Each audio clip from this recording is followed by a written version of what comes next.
Okay. Okay. Hang on. I've got to do a couple things on here to be able to go live. April manages all the tech for our whole There's- operation, so I just kind of take her lead, Yeah. take cues from her. There's this new custom streaming that we have to do, so I have to look at it a certain way. So Sherry and Paige, say hi. So Okay. welcome. Okay, it looks like it's working. All right, so we are streaming live on Facebook as and I'm well. going to record the audio. I have a different microphone, so hang on. Wow, you should see. I don't know if I won't tip her computer, but there's like 3 laptops here, a microphone, a ring light. I love all this kind of stuff. We're totally set up for you world guys, of the so that we'll have a lot so. of fun. Okay, but our camera's going to be here, so you're going to look over here. I got it. Got it. Well, welcome. I hope everyone's had a great day so far. And yeah, just maybe just chip in where it is you're watching this from. So if you want to just mention in the chat what state or what city, state, where you're at, just kind of let people know.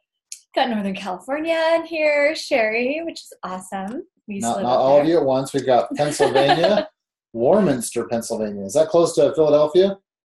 Not sure exactly. Susanna's in Louisville. Gianna says yes. Okay, awesome. So we are near Pennsylvania, Kentucky, Northern California. And anybody else who wants to chip in there, we're kind of a small group to start off with, and it always grows as we get into it. But we're excited to have each of you with us. Western Wisconsin. Kathy's in Illinois. Awesome. Very, very cool. Let's see. We'll see a few more pop in here. And as we go through and have the call today, I want to make sure it's really, really clear. Sorry, hang on. I want to make sure it's really clear that this is a totally interactive. Anytime you have questions, things you want to bring up or discuss, you are. I'm going to grab earbuds. Hang on. I'm going to help. You could keep on talking here. Why don't you bring it up? All right. So we want to make sure it's just really interactive. So as you have kind of comments, questions, things you want to go deeper on, this is absolutely your call. So feel free to just chip in with any kinds of comments, conversations, questions, anything like that. We're happy to kind of make it all work.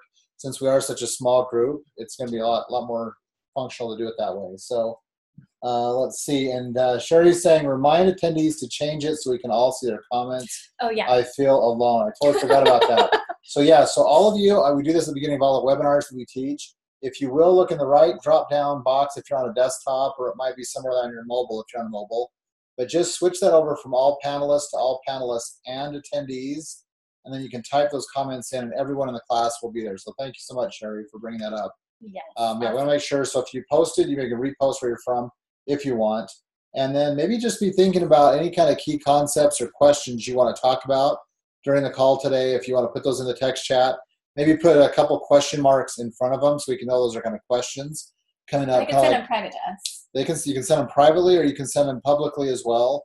But just put 2 question marks in front of them, kind of like Michael Hyatt had everyone do yesterday, just so we can see the difference between questions and comments there. So, all right, so we've got about 16 to 17 attendees on now. And we're grateful to have Kristen, our team member, who's here in the office with us. Opposite the cameras, the computers, and all the bright lights. She gets to sit in comfort over there and just enjoy the madness that is this call. So we're excited to have Kristen with us. She's one of our awesome team members. And yeah, we're excited to hear from her. If she wants to chip in anything, she can actually verbalize what she may want to chip in. So don't be hesitant about doing that.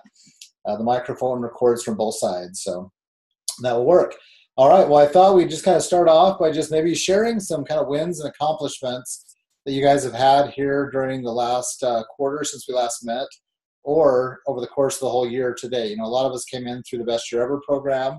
So if you want to share any big wins on maybe goals you had inside that program, or things that you'd kind of set up or set out as part of Life Architecture, I would like everyone to not be shy, and it's not boasting or bragging at all. If you've accomplished something, you've had a big win, just share it. Go ahead and share it in the text chat, and we'll read all of them. If they come just to us as panelists, we won't read the name, but if you want to just share, we'd love to have you share it with all panelists and attendees. So anything that you would like to share? Or yes, Kristen, I will share one, and Kristen, and I'll be thinking out there in the internet land, be typing them in.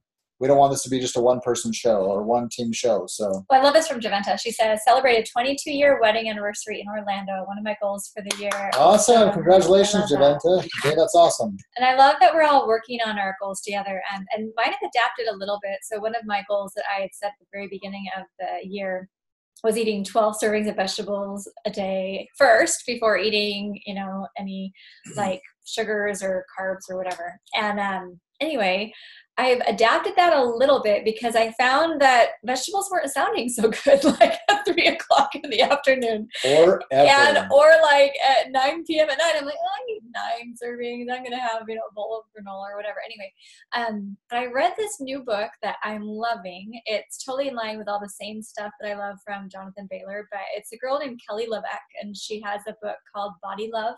And she talks all about the science of nutrition, very consistent with everything I've learned before, but she gave me some new recipes and new ideas and new information I didn't know before.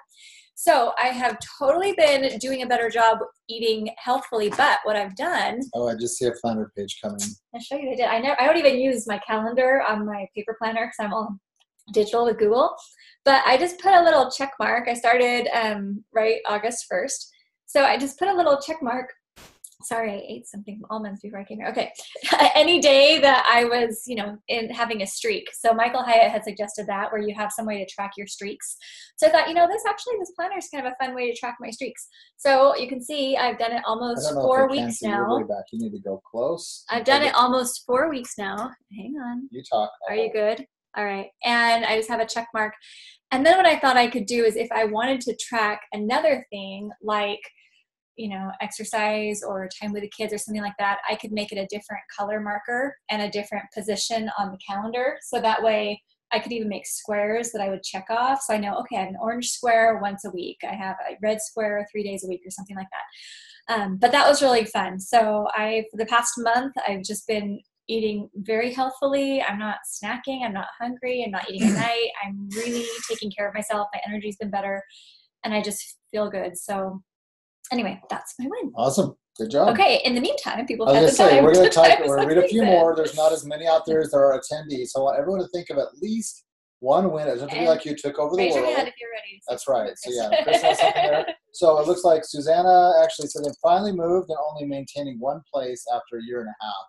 So I hear you. That can be a big deal, trying to maintain multiple things in your life.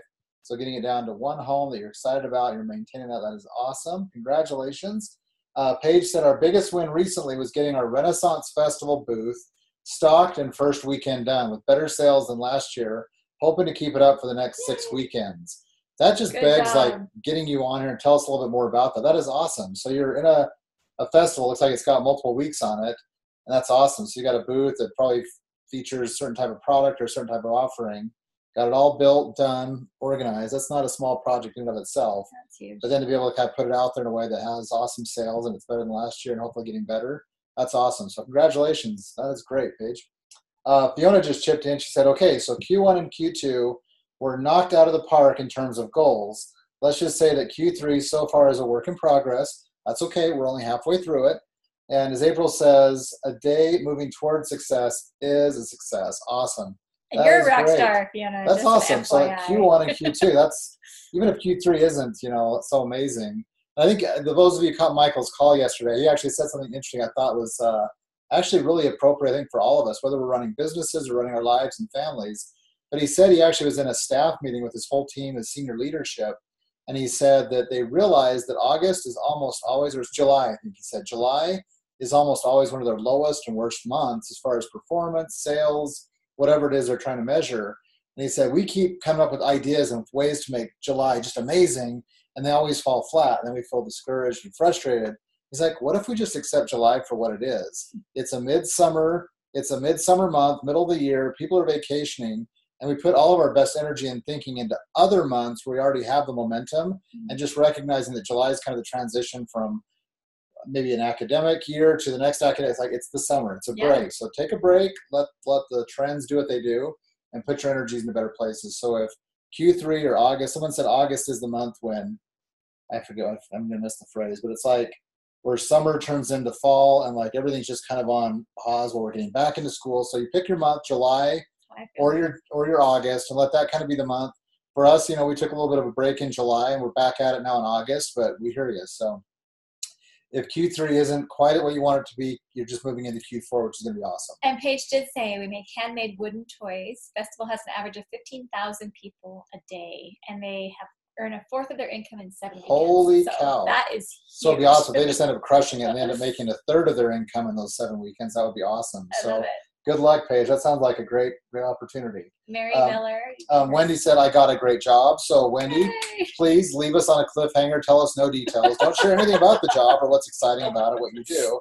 Just leave us hanging there. He's sarcastic to me, too. I am sarcastic to everybody. I want to know more. It sounds awesome. If you got a great job, if you ended that with an exclamation point, I want to know more. So Mary says, for my goal of getting my A1C lower, I have started using my full focus planner and tracking what I eat and what my levels are. It is really helping me, and my target time has increased from 67 to 83%. That's awesome. So it is. Whatever gets measured and kind of gets tracked, you're going to be able to improve that. So that's awesome. Good for you. And definitely the huge health benefits there. So awesome. Susie has said, I have taken several vacations already this year. A little jealous. And again, you're not telling us where. I have a habit of not taking my vacation time and working until I get sick. This year, I've been focused on better life balance. That's awesome. Good. Congratulations. It is so worth it. I mean, our employers, our companies give us time off. We should take it. I mean, it's there to keep us healthy and well, but also to give us great life opportunities. And if you run your own schedule, you need to give yourself time off. Right? So if any of you are self-guided, self-employed, make sure you set that up as well. So that's awesome. And feel free again, Susie, to tell us where those vacations were, what your favorite part was at. So, all right. So I got Wendy not taking me up on the great job explanation. We can post the chat with the recording. We will, but I'm just encouraging them to put more details in there. All right. So Kristen's got something. I'm on track for my book goal for this year. I picked, I said I was going to read 32 books. So I'm on track for that. On track to read 32 books this year. So you read like 16, something like that. Exactly. Okay. I'm tracking it on Goodreads. That's like 2 or 3 books a month. Yeah. Way to go. Awesome. Right. Good job. Very, very good. All right. Well, it sounds great. I was actually going to say, I'll actually share a win. It's not actually mine personally. It's actually more April's and Kristen's. But I just mentioned that. Our win is totally counting for Eric. No, I'm excited. It's a great win. So Learn to Become, we've taught this online webinar that kind of introduced people to our STEP program and the organizational training that April's developed.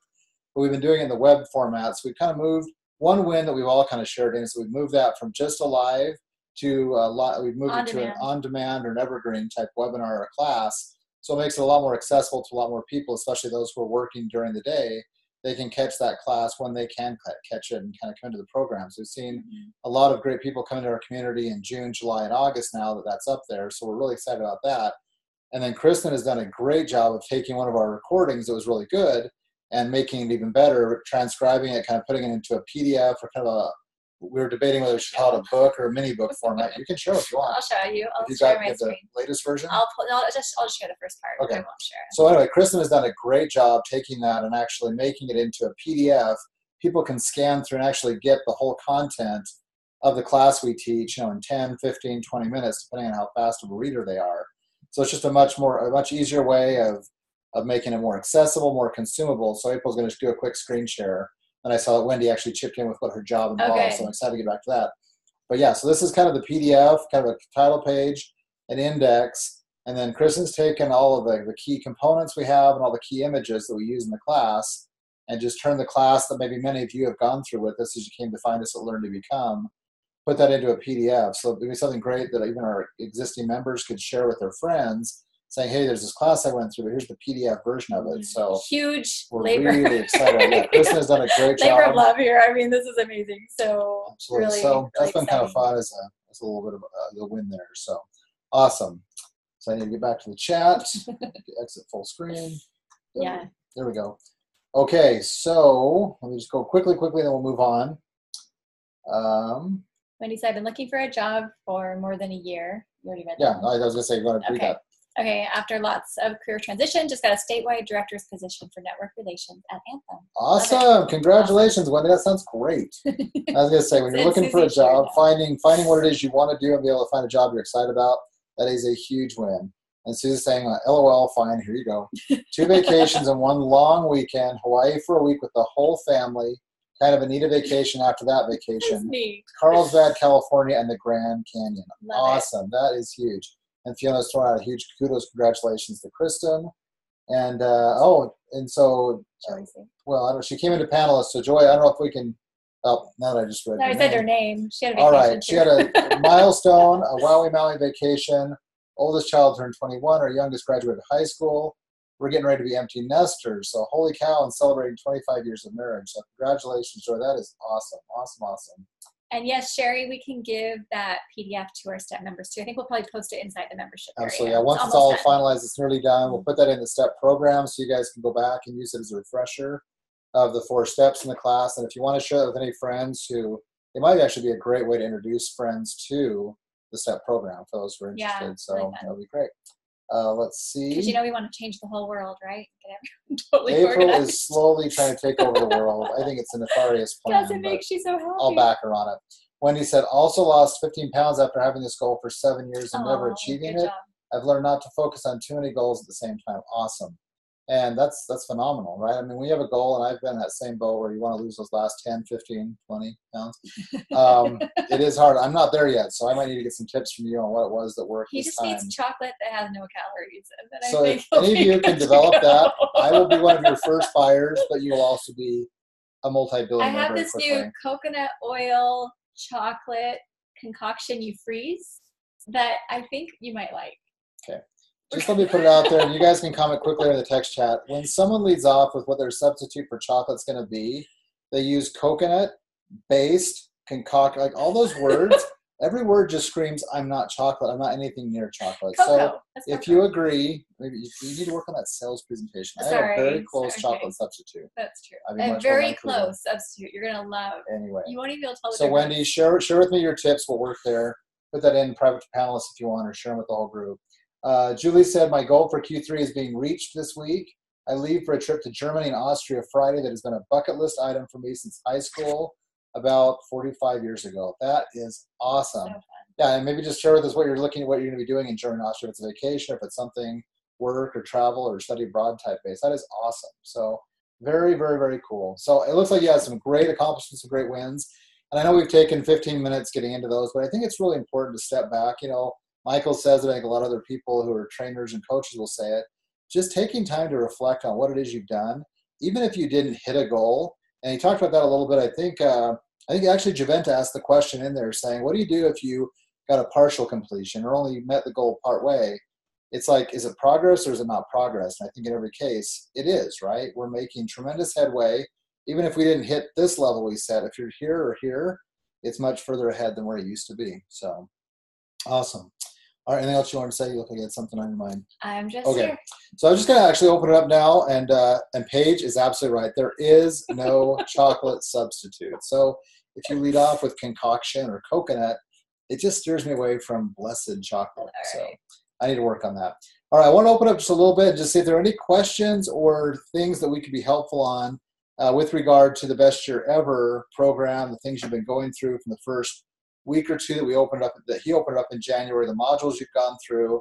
You've had these different calls. Yesterday was one of them. Actually, yesterday he talked about coping with and dealing with failure. You know, all of us are going to experience failure in our lives in many ways, whether that's through the goals we've set as part of Best Year Ever or just in life in general. So he actually had a number of helpful perspectives and ideas there. Just wanted to see if there are any other questions or needs or comments or conversations that you want to have in here on that. And we need to figure out, do we have a way of like unmuting people and having them talk in here? If we put in our earbuds, then we can unmute them. Yeah, like I said, we have a small enough group today that actually might be kind of fun. So if anybody wants to kind of go, well, I've got, I'm on mute. So if you have earbuds, if you want to do that, we could do that. So I have them hanging over there. I have some in my bag. All right, you keep talking. I'll go get some. So Fiona's asking, just for those of you who maybe want to think about asking a question, she said she missed the call yesterday. Could you briefly recap? I could. And there are actually just 5 kind of principles he taught about managing failure. Step 1 was acknowledging the failure and just identifying what you wanted to see happen and what actually happened. Just kind of get clarity on what actually happened, what the failure consisted of, or how short you may have fallen. It may not be as bad as you think. Step 2 was owning the failure, placing the ownership or the blame where it belongs. And he had a couple of stories about, you know, a big miss they had when he was managing at Thomas Nelson. Just had an executive coach who asked him this really pointed question: what was it about your leadership that led to this result? Because he wanted to blame the economy or sales orders being down and stuff like that. So as soon as he was able to own the failure, he was able to see what steps he could have taken and a few things he could have done differently that may have helped them achieve something higher. They may not have still hit the goal, but they were able to still, you know, he would have been able to do some things to help make the performance a little bit better. So step 1 was acknowledge the failure. Step 2 was own the failure. Step 3 was feel the failure. I didn't really take any notes on that. It just meant like you can give yourself emotional time to process the fact that, okay, yeah, you didn't get where you wanted to get. It's a little bit of a letdown, but I think he moved quickly through that to step 4, learn from the failure. And he said, failure may be one of the best business or life tutors in history. And he said, we never want to relive the worst, but we would never trade them away either. So just stepping back and maybe identifying a few of the lessons that we can learn from the failure. And then the last one was use the failure. What would I do differently? And use that answer to learn, grow, change, become, to make some adjustments. Those notes into the text chat. That might be helpful. I could do that. I think those are good notes. Like, so I just no, that's really make good. sure there wasn't anything else that I took on that. All right, Okay. You talk while I copy then? Okay, no, I love that he's putting that together. Well, and just thinking about failures as I was hearing him talk about it and grabbing my earbuds, I was looking at my goals that I have hanging on my wall. And, there's a couple of goals that I set that I haven't even really thought about very much this year because some unexpected things came up, unexpected opportunities, some things took longer than I thought. But I mean, I've really been changing my mindset, and Eric and I were on a little walk this morning with our dog, and we were talking about how the last year, I mean, it's been really big for me as I've been, reading Dr. Burns' book, Feeling Good, which I love, and learning how to not get in my head so much, because that's been my biggest downfall is I would get in my head, tell myself I was a failure, tell myself it was, I couldn't do everything, and I thought of myself as like a lower level person who couldn't succeed. I mean, really, I had all these mindsets and these beliefs that weren't accurate. And as I've switched those and changed those, now when I'm not doing so well at something, it's like, okay, well, let's figure out what I can do to change that. But it's not berating myself and getting so upset with myself like I used to. And that's been huge and incredibly freeing. So hopefully, if you haven't read Feeling Good yet, get the audiobook because it's way easier to go through it. And I'm in love with it. But Eric said, how about you stop, get to the point you don't have to keep reading that book or listening to the book over and over again, to solve your problems for once. Now you sound insensitive. He's like, will you stop all the self-improvement stuff and just call it good? No, but it's like if you can get to a point where that stuff actually took root or took effect, there's all this other time, like the time you spent reviewing and going over and rehashing, and you could apply it elsewhere and go in other directions. But I'm getting there. But I think she actually loves the material. She's very competent in it. I mean, I get it. It's almost like she loves that kind of stuff almost as much as she loves organization and getting things done. So I would not spend as much time reading David Allen and Julie Morgenstern and all these organizers. They are great authors, great teachers, but it's a passion area. Stick with it. But if you can get that foundation laid, you can move on to other things. Eric's more of like a one and done kind of person where he'll just say, okay, I learned this, let me move on. I'm more like, let me just soak in it for a while and just absorb it till it just becomes part of who I am. Let me make paper butterflies out of it and let me go over here and swim in it. That's why we work together. But yeah, Javenta says she's also reading out when panic attacks. They're so good. And just to throw in a little unneeded comedy in here, if you're going to order these books and Amazon offers you the free audio downloads that they'll send to your email account, have them sent to your email account and not your spouse's. Because when you get all of a sudden books from Amazon, it's like, Feeling Good. Here's your audio copy of Feeling Good. Here's your audio copy of Body Love. I'm like, I didn't order any of these. And now I'm starting to feel uncomfortable over here. What is this and why? And it was like, oh yeah, I ordered those. I'm like, what are we doing here? So I know those titles are real. Yeah. They're a little questionable as far as the titles go. So at least give your spouse advance notice. Eric's like, April, did you ask someone to send me audio enhancements for these books? Oh, that's even worse. Audio enhancements. Audio enhancements. Oh man. So, anyway, Eric, he's like, I don't know if I should open these. I wasn't going to. And it wasn't from audiobooks.com. It was from like the girl who worked at audiobooks.com. So some gal is sending me audio enhancements of Feeling Good and Body Love, and I'm like, thanks for the heads up. So don't do that. And I'm glad our community has sent it to me. That wasn't comfortable. Oh my gosh, so funny. Oh boy. So yeah, we do that. Anyway, back to business. Back to real stuff we're here for. Want to use your time well. I love what Wendy shared. She actually shared what worked for her. She said, what worked for me, losing weight, was eating every 2 to 3 hours, smaller portions, staying at 12 to 1,400 calories a day, kind of within that allotment she'd set. Having treats once in a while is important. Mindset is everything. 80% what you eat, 20% exercise, I think. You can do it. So you're saying talking. Hey, Chubby, get on the wagon. So awesome. I appreciate you sharing that, Wendy. And yeah, so we got. Everyone's laughing for this. I know it's all good. I want to make sure I'm not missing any comments that are coming in. Awesome. Yeah. All right. Are you over here playing with the tech? I've got it. If anybody wants to kind of get into audio mode, we kind of do some discussion stuff throughout.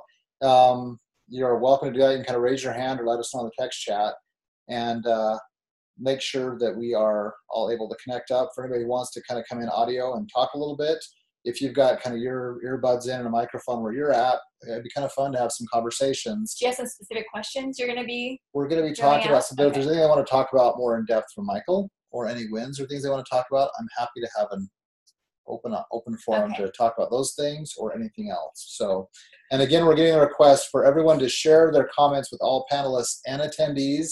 So just as you share something, again, if it's humorous, insightful, helpful, we want everyone to benefit from it. So I just feel like we're kind of doing like this kind of crazy runaway show now. It's like, oh, we're good. Let's get focused. You had some good ideas for today. I do have 3 topics. We're going to go over them. So we'll have to move to them. All right. So if there's no other questions, we will move forward on the stuff within Life Architecture. If there's anything else you want to share win-wise, go ahead and type in the chat. Or any questions or needs from Best Year Ever, just go ahead and type it there as well, and we'll address it there. So, all right. And let's move into it.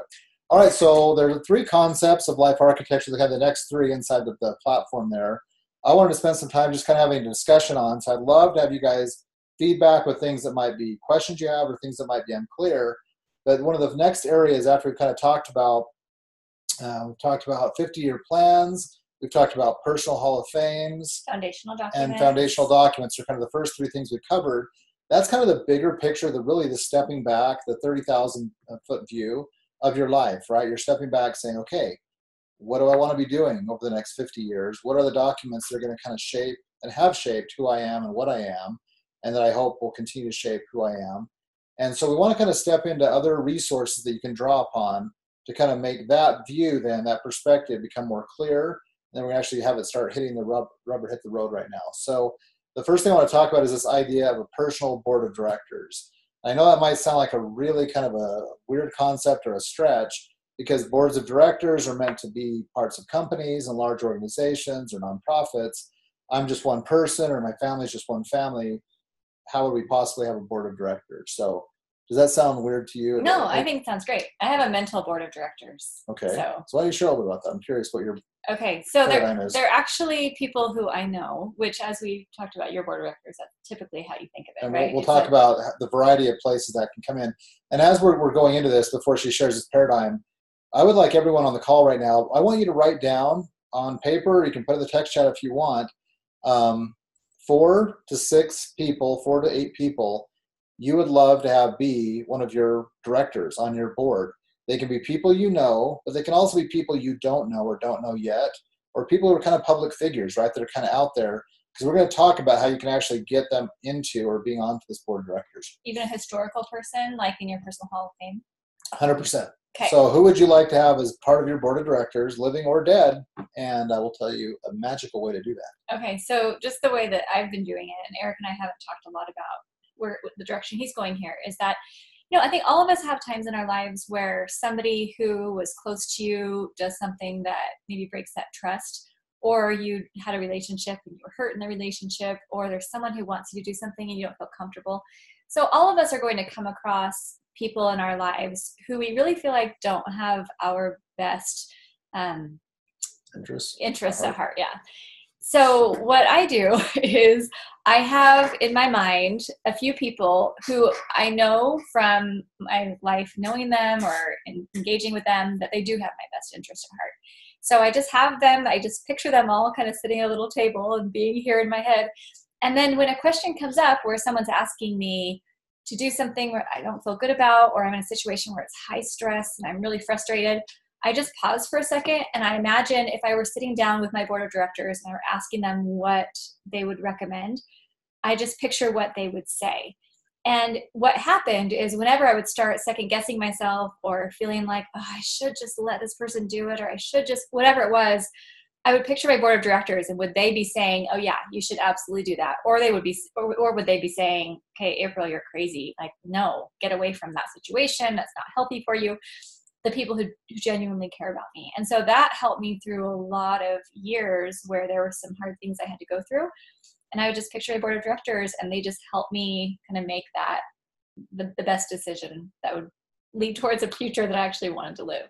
Wow. So those were imaginary conversations for the most part? Imaginary conversations, but real people that I actually know and who live right now. So you would pretend to have the conversations with them based on what you thought they would tell you? Yes. I'm not making a joke about it, because like, I want to make sure it's really clear. The way you form, the way you use and benefit from this board of directors can be multiple ways, right? There are lots of opportunities to do this in different ways that are most comfortable or most applicable or relevant to you. And so if those people aren't always accessible, if you have a good enough handle on what their background, their perspective, their viewpoint would be, that could actually be really powerful. I hadn't thought about that. So that's interesting. Did you ever have any conversations with any of them in any of these situations to see what they would say and benefit from maybe some additional things you wouldn't have thought of? Like once or twice, but hardly. So you pretty much know. Okay, so one of my problems is I'm a people pleaser, and I'm afraid I'm going to bother people. So I'd rather have imaginary conversations with people I admire than real conversations with them. As I say that out loud, I realize that sounds ridiculous. And the best part is it's being recorded, so we can go back and listen to this over and over again. I don't even need friends. I just sit and have imaginary conversations. This is the full extent of the introvert right there, having her own party in her head. All right, I'm glad we had this time together. I'm going back to bed. So a lot of people are saying it doesn't sound crazy at all. Some people are laughing. I think it's just an interesting take, because I'm sure most of you are in life architecture and with us long enough to know April is a pretty solid introvert, and I am like a raging extrovert. And so it's always interesting for us to hear each other, how we do things or how we think or how our minds and lives work. Well, and a lot of times I was worrying about it at 3 o'clock in the morning. So I'd wake up at 3 and I'd be stressed. And so instead of getting on the phone and waking someone up, I would just picture my board of directors, and they would help me get back to sleep. I would recommend not calling your boards at that time. No, but that's how I fell back to sleep. That makes total sense. So that's a very functional way of doing it. So that's awesome. Very, very cool. Okay, other people get it. I'm worried about taking others' time. Also a 3 a.m. warrior. See? You might want to start a club, an introvert's 3 a.m. club. You can worry on your own. You know what? We should just get in the Facebook group at 3 a.m. We're all like, yeah, what are you worried about? Yeah, me too. I'll be asleep at that point in time because I don't worry and I go to sleep. So awesome. I mean, I know that's helpful. That's a very interesting take on the board of directors that I may want to incorporate into life architecture to design it and build it out, because some people may not always be comfortable reaching out even during the daytime hours and maybe expressing some of these concerns.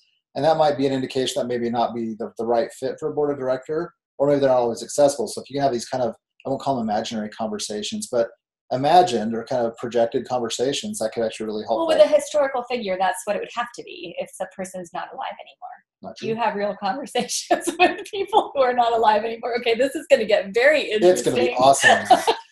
It's actually kind of interesting. So where we're going with this? Let's go. So, well, actually, remind me to give. Yeah, I'll forget. All right, so we'll get into just when I have 2 examples. A web-based and a literary-based, okay? All right. Okay, so just going on with that. So I think it is really helpful to be able to have these kind of conversations wherever we can. And I think, we want to look for people, as we're kind of building out this list of who your board of directors are, look at them as influencers, right? As mentors. They can be family members. So I would say look at the type of people who are where you want to be in terms of lifestyle, characteristics, attributes, skills. So there's no hard line on who these people can be, but I think sometimes we think we have to go it a lot of the way in our lives alone. We have to kind of go figure it out, struggle, and we do. We're meant to put the effort in, but I really do believe that we've been given so many people around us to be able to learn from and to benefit from their experience. So it would be kind of foolish not to leverage that. I don't want to sound like it's that you're using them. It's just leveraging that, right? And trying to find ways that you can reciprocate things that they may benefit from you as well. So I just made a couple of little notes here. You're looking at people who are they could be family members or extended family members, most often older than you, but some can be younger than you who've got maybe a particular thing they've figured out or do well. And the board of directors, I'm just going to point out, it just isn't a corporation or a nonprofit. How fixed or how permanent is the board of directors? I think, in my case, if one of my board of directors did something to lose my trust, then they're immediately out and I'd bring another person in. And every organization is different, right? Some have boards that sit and are pretty standard. They hold together for a very long time because they have the skill sets and the abilities and the industry experience they need. So boards are pretty firmly placed. Others, boards are fluid, right? Some people might serve on a board for 2 years or 3 years, and it's a rotating membership. So don't think of your board as having the membership it needs to suit your situations. No, I like that too, because there are at certain points in your life, you might want advice from maybe parenting experts or people who are really close to you that way. But let's say like us, how we moved into starting a business. Well, now I need people who have more business expertise. Or if you're getting close to empty nesting, your parenting advisors might become more of like career transitions or educational opportunities or what's next. So I would just say let it be free form, and you don't have to you can have a very large board. You don't have to consult with every one of them every time. But they're just, you want to have the ability to access the best thinking to the best experience from as many people as possible. So I just put down experienced family members, trusted friends, those who've accomplished things that you're looking to do or in a direction you're looking to head, work mentors in your public, in your professional or corporate experience. You might be looking for people that have really gone in a direction that you want to do. They've done something unique with their career or something that's just really outstanding for you. And then it could be religious leaders, and it can also be public figures. And we'll talk about that, living and dead, which kind of becomes kind of interesting. A lot of people might be asking, okay, so how do I do that? Well, I think you make your list, you figure out what it is you want, who would be best equipped to help you kind of get there. But then I think you can just simply approach them in whatever way feels most comfortable to you. And that could be a conversation, just one-to-one. It could be sending them an email or just reaching out. And like April said, okay, so how do you have these conversations and these kind of this influence from historical or non-living figures anymore? What do you think the answer is? I have no idea. Okay. So this is where it gets really cool. You can actually have some of the highest flyers out there, the public figures. Like, there's no way I could ever connect to those people. I could never get an introduction. That's fine. You don't necessarily need it as a personal connection. How would you learn from the most notable public figures that would be hard to reach?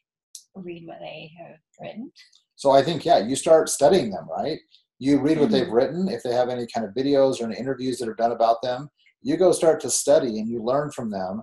Because there are a lot of people I wish I could go back and know or have that influence. So I do that. Yeah, you absolutely do that. There's like certain people who I love so much, and they only have like 5 videos online, and I've watched all 5 repeatedly, almost obsessively, almost stalkerishly. So, but do you feel like you have a pretty good understanding of what that person would say to you? Yeah. And the cool thing, and April's got a lot of experience in this, I'm sure many of us do as well, that when we go to some sort of a matter or an issue at hand with questions or with needs in mind, and we're really clear, we're really specific about what those questions are or needs are, you've elaborated, you've articulated them in writing. So for example, I know this individual you're talking about, if you had a serious question weighing on you or a need, if you wrote that question out and then you went back and thought through those things you'd read from her different talks and messages, would you feel like there's a strong likelihood that the answer could come through just in that way? I think a good answer. Yeah. I think she'd probably have some new stuff for me. But absolutely. Yes, I think a good so answer. If you can eventually make that connection, awesome. But my point is, you're talking about, can you have these conversations? Yes, and these become a little bit less imaginary because you literally are consuming. Like, you may actually have a question you wrote down, then you find something on the internet or find something in a biography where they went through a very similar situation, and they have 3 or 4 paragraphs that literally answer the question you just asked. And I would that's true. I would propose that you've actually just had the conversation. Okay. Isn't that kind of cool? And there's some really great comments coming in here. I need you to help me out. Okay, so from Joy, she just said something that I love. She said, God is chief on the board of directors for me. He is permanent. But I definitely have had to let go of people who've not had my back. Yep. So I think that's something important too, and that's the same for us. The same, for me. That was actually going to be something I would bring up. I think I'm glad Joy brought it up that way. I would recommend every board has a chairman, and Learn to Become, we're very much about having that spiritual connection. We're not trying to shape or tell you what or how it should be, but I think having some sort of a divinely inspired or divinely guided element inside of that board of directors, I would recommend making that person the chairman or chairperson of your board, because that's where the strongest influence is going to come. And in a very similar fashion, we can go with questions and the needs that we have, going to that divine source, and there will come inspiration, there'll come revelation to guide us. And I think part of that guidance that comes is shaped by the other information or instruction we've gotten from other board members. So when that chairman speaks, it's like, oh, it all lines up, and that's the direction I want to go. So it's really a really cool thing. And I love that. Rochelle said, I agree with Joy. That's why I turn to at 3 a.m. So I love that. That's awesome. And Sherry also said, Napoleon Hill, Think and Grow Rich book has a great description of this concept. He calls it the Council of Invisible Counselors. Right. I think Absolutely. That's awesome. So I think there's a lot of names for it. Benjamin Franklin was a big proponent of it.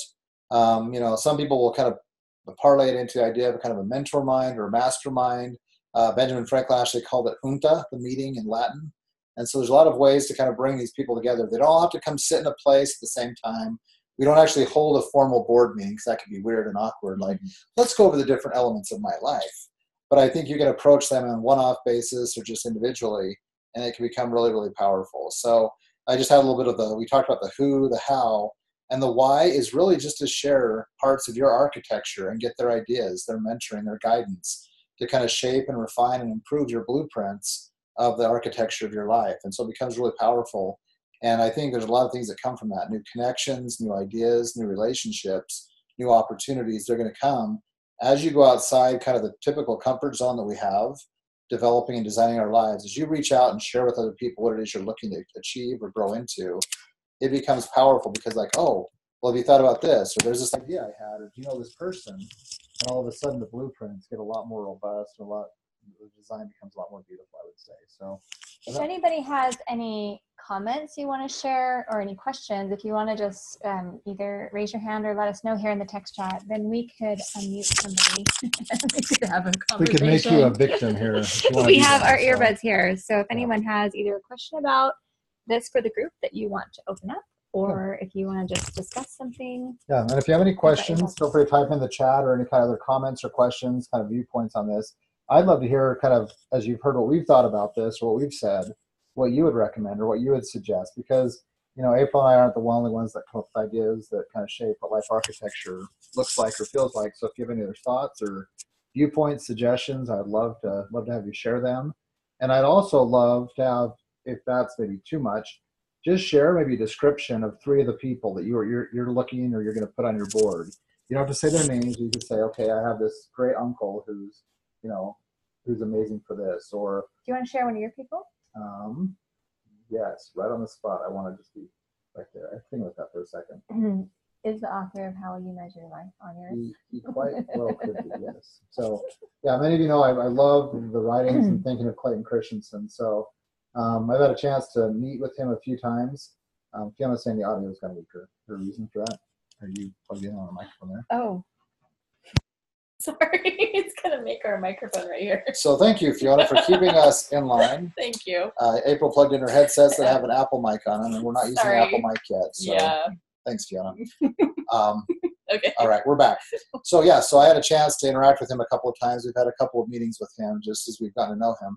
So Joy's asking, his name's Clayton Christensen, Clay Christensen Clayton, and he actually wrote the book, How Will You Measure Your Life, which I have not one, but 2 copies of his book right here. This is actually the nice hardback, and this is called the working copy. Yeah, he has all of his. So he's written a couple of great books, some in the business space, but a couple in kind of the personal life management.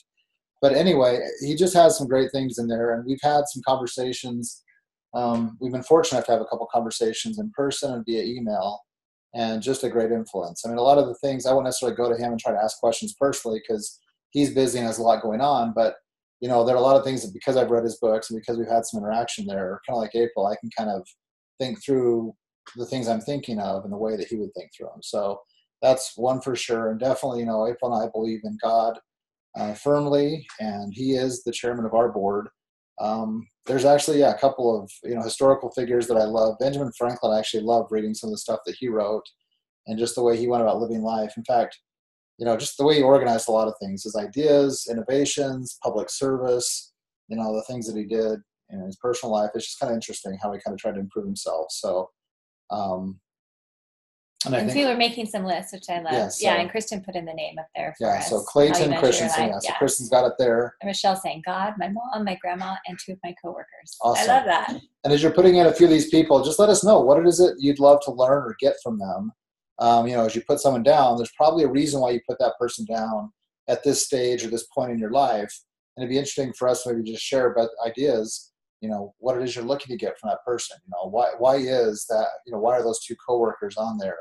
Or maybe there's something specific about a grandmother who has something to offer at this stage of what you may need in your life. Well, you hear a lot about coworkers who bother people, but you don't often get to hear about the coworkers who are so trusted that they'd be on your board of directors. So I think that's something, especially as people are trying to build strong company cultures, to know what is it that creates such a strong bond that you think, okay, yes, this is the type of environment that not only we enjoy working in, but as far as integrating business and life, that it all comes together. Yeah. So I'm going to kind of push a little bit here on the group. We've got like 23 people here listening in right now. And Rochelle's the only one who shared a couple of anonymized versions. Well, people might need time to think. They could list one. So like, they're not necessarily being called out like on the camera saying, who's yours and who that be and what that look like. So yeah, if you've got, okay, so I love this. So Fiona just said, so Oprah is going to be on my board. Awesome. So I'm curious, Fiona, like what are one or two things you'd love to learn from her or get her insight or kind of input on? It'd be interesting to kind of hear, again, as you're typing in a couple either names or just general descriptors of who they are, what it is you'd like to get. I love what Julie put here. She said, someone who is very fit and can help me work on health issues. Awesome. So that might be just looking around or asking around and kind of finding a recommendation for who that person is. What? Mary says, Eric, would you be on my board? I would be happy to be on your board. That's awesome. Eric's on my board too. April's on everybody's board. She's on our. Is there a board you have in STEP that like? What are you talking about? I don't know, just like board where you hang on their wall. Fiona said about Oprah, her dedication to personal improvement is a constant inspiration. I agree. I love that. Julie said, my financial/investment advisor, which is wonderful. I like that. Javenta says, hard to choose. My sister's definitely on there. It will definitely take time. Of course, God is there as well. Susie's mom, who passed away a few years ago, no one has ever been more on my side. I love that. I'm glad you had a mom like that. That's what I had as well.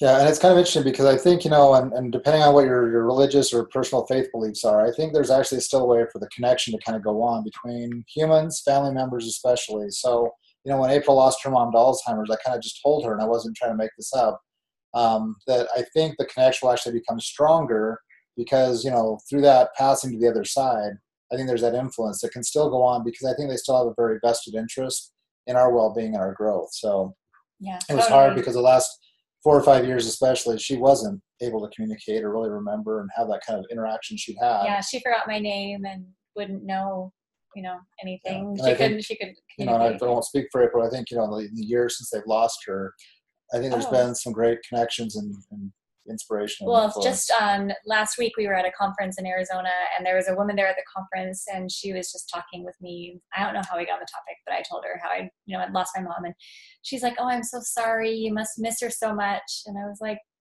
"Actually, I feel closer to her now than I have in a long time. So I feel really happy. I feel like she's with me. I feel connected to her. I feel her love. I don't feel sad at all." And I understand, when someone passes, it's very appropriate to express condolences. Of course you're sorry that they lost that person. But I just feel like in this case, with her being in a bed and with Alzheimer's, oh my goodness, it's amazing right now. And I feel so much love and support from that. And it was interesting as we were talking, she said, well, how could I have that? I can't remember. I think she had just lost one of her parents, but she said, how do you get that? How do you get that connection? And I didn't know exactly how to answer, but one of the things I did tell her is that, well, I think you ask for it. When you ask for that connection to be able to feel that love and have that relationship continue, I think that's a gift that can be given to you. And that's something that I'm absolutely receiving right now. So just something to think about. That's awesome. I appreciate you sharing that. Yeah, there are a bunch of other people who kind of commented. I'll kind of read off a few of those. We'll go a little bit deeper on this. And while we're doing that, Julie, I'd actually like to hear what it is from your financial investment advisor you'd like to get, like why that role on your board would be so important there. And Javenta as well, if you want to share about what about your sister, maybe one or two elements from each of those people, the advisor and the sister, it'd be really helpful to kind of see that. Fiona talks about an oldest friend who is a touchstone for her true spirit. She knows my true heart and soul and will know whether something is right for me before I do. I love that. That is never a bad position to have as one of your board members. She's like, nope, that doesn't make any sense. But nope, it doesn't make any sense. And they can elaborate why, right? But if they know you and they know what you're going for, there are people who can see the forest more for the trees that are right in front of us sometimes. That's really, really helpful. Let's see. Dana says, my mom, my husband, and other people have emotionally supported me through a lot of traumatic events. I would have Oprah too. I've caught glimpses of her Super Soul Sunday show that I'm interested in watching more. So that's great. There's some great resources there for sure. Sherry said, my friend has expressed the same sentiment. He said he has a better relationship with his father now who has died than when he was alive. So love it. Absolutely. Do you want to pick up a couple? Yeah, Rochelle was saying, my mom has been a role model for me. Work as a mother, grandmother, is wonderful at hospitality, creating a loving family culture, which I want that for our home as well. As for my coworkers, one of them has encouraged me in my faith for the last 7 years, and she's a loving sister in Christ. My other coworker understands me without even speaking, and she accepts all my nerdiness and helps me think through things without judgment. Okay, I love that. I think having people who are totally okay with your nerdiness. I mean, like Kristen today, we were walking, we went to a conference this morning, and I told her— Are you calling Kristen a nerd, or is Kristen calling you a nerd? No, I was a nerd. Kristen's amazing. But I think we share some of our nerdiness. I don't know, a little bit of what we like. So, but I was telling her how I went ice skating last night with the kids, and how, because I didn't want to get another concussion, I was the only person on the ice rink with my helmet and knee pads and elbow pads and wrist pads, and I had my turtle pants, which are like shorts that have all this padding in them. We call them the turtle butt pants. Oh my gosh, they're so, like, it doesn't look good. And so as we were walking today out at the oh yes, I got it on here. I'll show you guys. So I was showing her, that's me ice skating, and my son was skating, and he's videotaping everyone. And then I don't know if he's still on me, but he was showing Spencer where Spencer was. And then he's like, yep, there's my mom with her helmet, the only person on the ice rink. And you know what? Kristen didn't stop being my friend because of that. You can just kind of embrace that, right? But Ethan did come home and tell Eric, he's like, Dad, you don't have to worry about anyone picking up on Mom while she's out skating. Good to know. Not that anyone was going to, but it was funny. Good to know. No She's safe on there. the ice. Awesome. Anyway, it was great. Awesome. I love that. Let's see. Yeah, I just love the comments that are coming in. Dana's got a great comment about just that connection with parents, even when they're not here anymore. Javenta just shared something beautiful, personal, so I won't read it, but just about why she would choose her sister. So it's just awesome. So I hope this kind of conversation, I know we're just taking 20 minutes or so on it, 20, 25 minutes on board of directors, but I hope it's a concept, and we'll deliver a little bit more guidance and information about maybe how to think about it. But it's very, very simple just to say, okay, who are the people I would put into that role that I would trust as a mentor? And it kind of keeps us in a position where you're looking maybe more for guidance and advice there. And it forces us and pushes us to grow, right? And I would say make sure some of those people are the ones that are maybe pretty far ahead of us, and it might feel like, oh, could I ever get there? Could I ever do that? Could I ever become like that? And the answer is yeah. I mean, because as you're looking at them and admiring them, these are people who, as many years as there are between you, they were back at your age, and they were maybe asking the same questions. How do I become that way? So it's this whole process of learning, doing, and becoming, growing in our lives to become more of what we want there. So any others you want to share there? I think these are awesome. We'll post the public ones with the recording, right, so people can read through those. Yeah, I was going to say Joy and Julie got some great things there. Julie just kind of elaborated on the financial advisor, being that person to help kind of keep a level head, to make decisions, barring the emotional feelings. When you're ready to invest in something, he can run the numbers and evaluate on its own merits in context of your financial goals. That's awesome.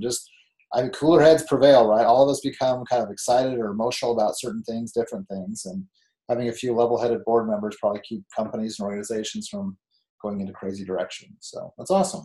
All right. Well, I appreciate that. I appreciate all the things you guys have shared here in this. So let's see. Yeah, I think we've got pretty much all the comments covered. So awesome. If there's anything else you want to ask or talk about on board of directors, go ahead and chip it in there. We can kind of circle back to it. But the next area I wanted to go to was something that I think is actually really, really important. I think April and I both do. It's the idea of kind of creating or drafting your own personal constitution. And I won't go deep into the depth of the history of, all the purposes of constitutions, but I actually borrowed, what's this, Mom? Oh, I thought you said. I'm just listening. Okay. So I actually read a book, and I can't remember if you gave this to me or if we got this while we were in college together. Well, because I was a Franklin Quest groupie before they merged with Franklin Covey. And she still is. And this was the founder of Franklin Quest. Okay. So I had this book. So this is the planner guy? Yeah. So he's the one who developed the planner. Covey was the one who was all the leadership training, right? Yeah. So this is a book by Hiram Smith. It's called The 10 Natural Laws of Successful Time and Life Management. It is a really great book. These 10 different laws, they're pretty self-explanatory, intuitive, but they're powerful, right? You learn them and you kind of start to follow them. A lot of great things will start to open up in your life because you're managing time and energy in life that way. But, and it's actually interesting. A lot of authors have written about this idea. I've actually got 2 other books. I'll hold them up, and I'll put this out in the text chat or in the information we put on the website. But like he talks about personal constitutions as part of law number 2. Starts on page 55, and he just goes through the whole purpose of having a constitution, kind of this founding document that has your core or essential values enumerated. And so he has a couple of pages where he goes into that, and then he actually shares his very own. He said, I'll give you an abbreviated version of my 16 governing values. And for those of you who may have seen on the Facebook page inside Life Architecture, I actually took a picture of and posted the values I actually built or kind of adopted back in 1998. So we had just met, we were still dating, hadn't gotten engaged yet. So we just barely knew each other. But I had read this book and it was just like amazing.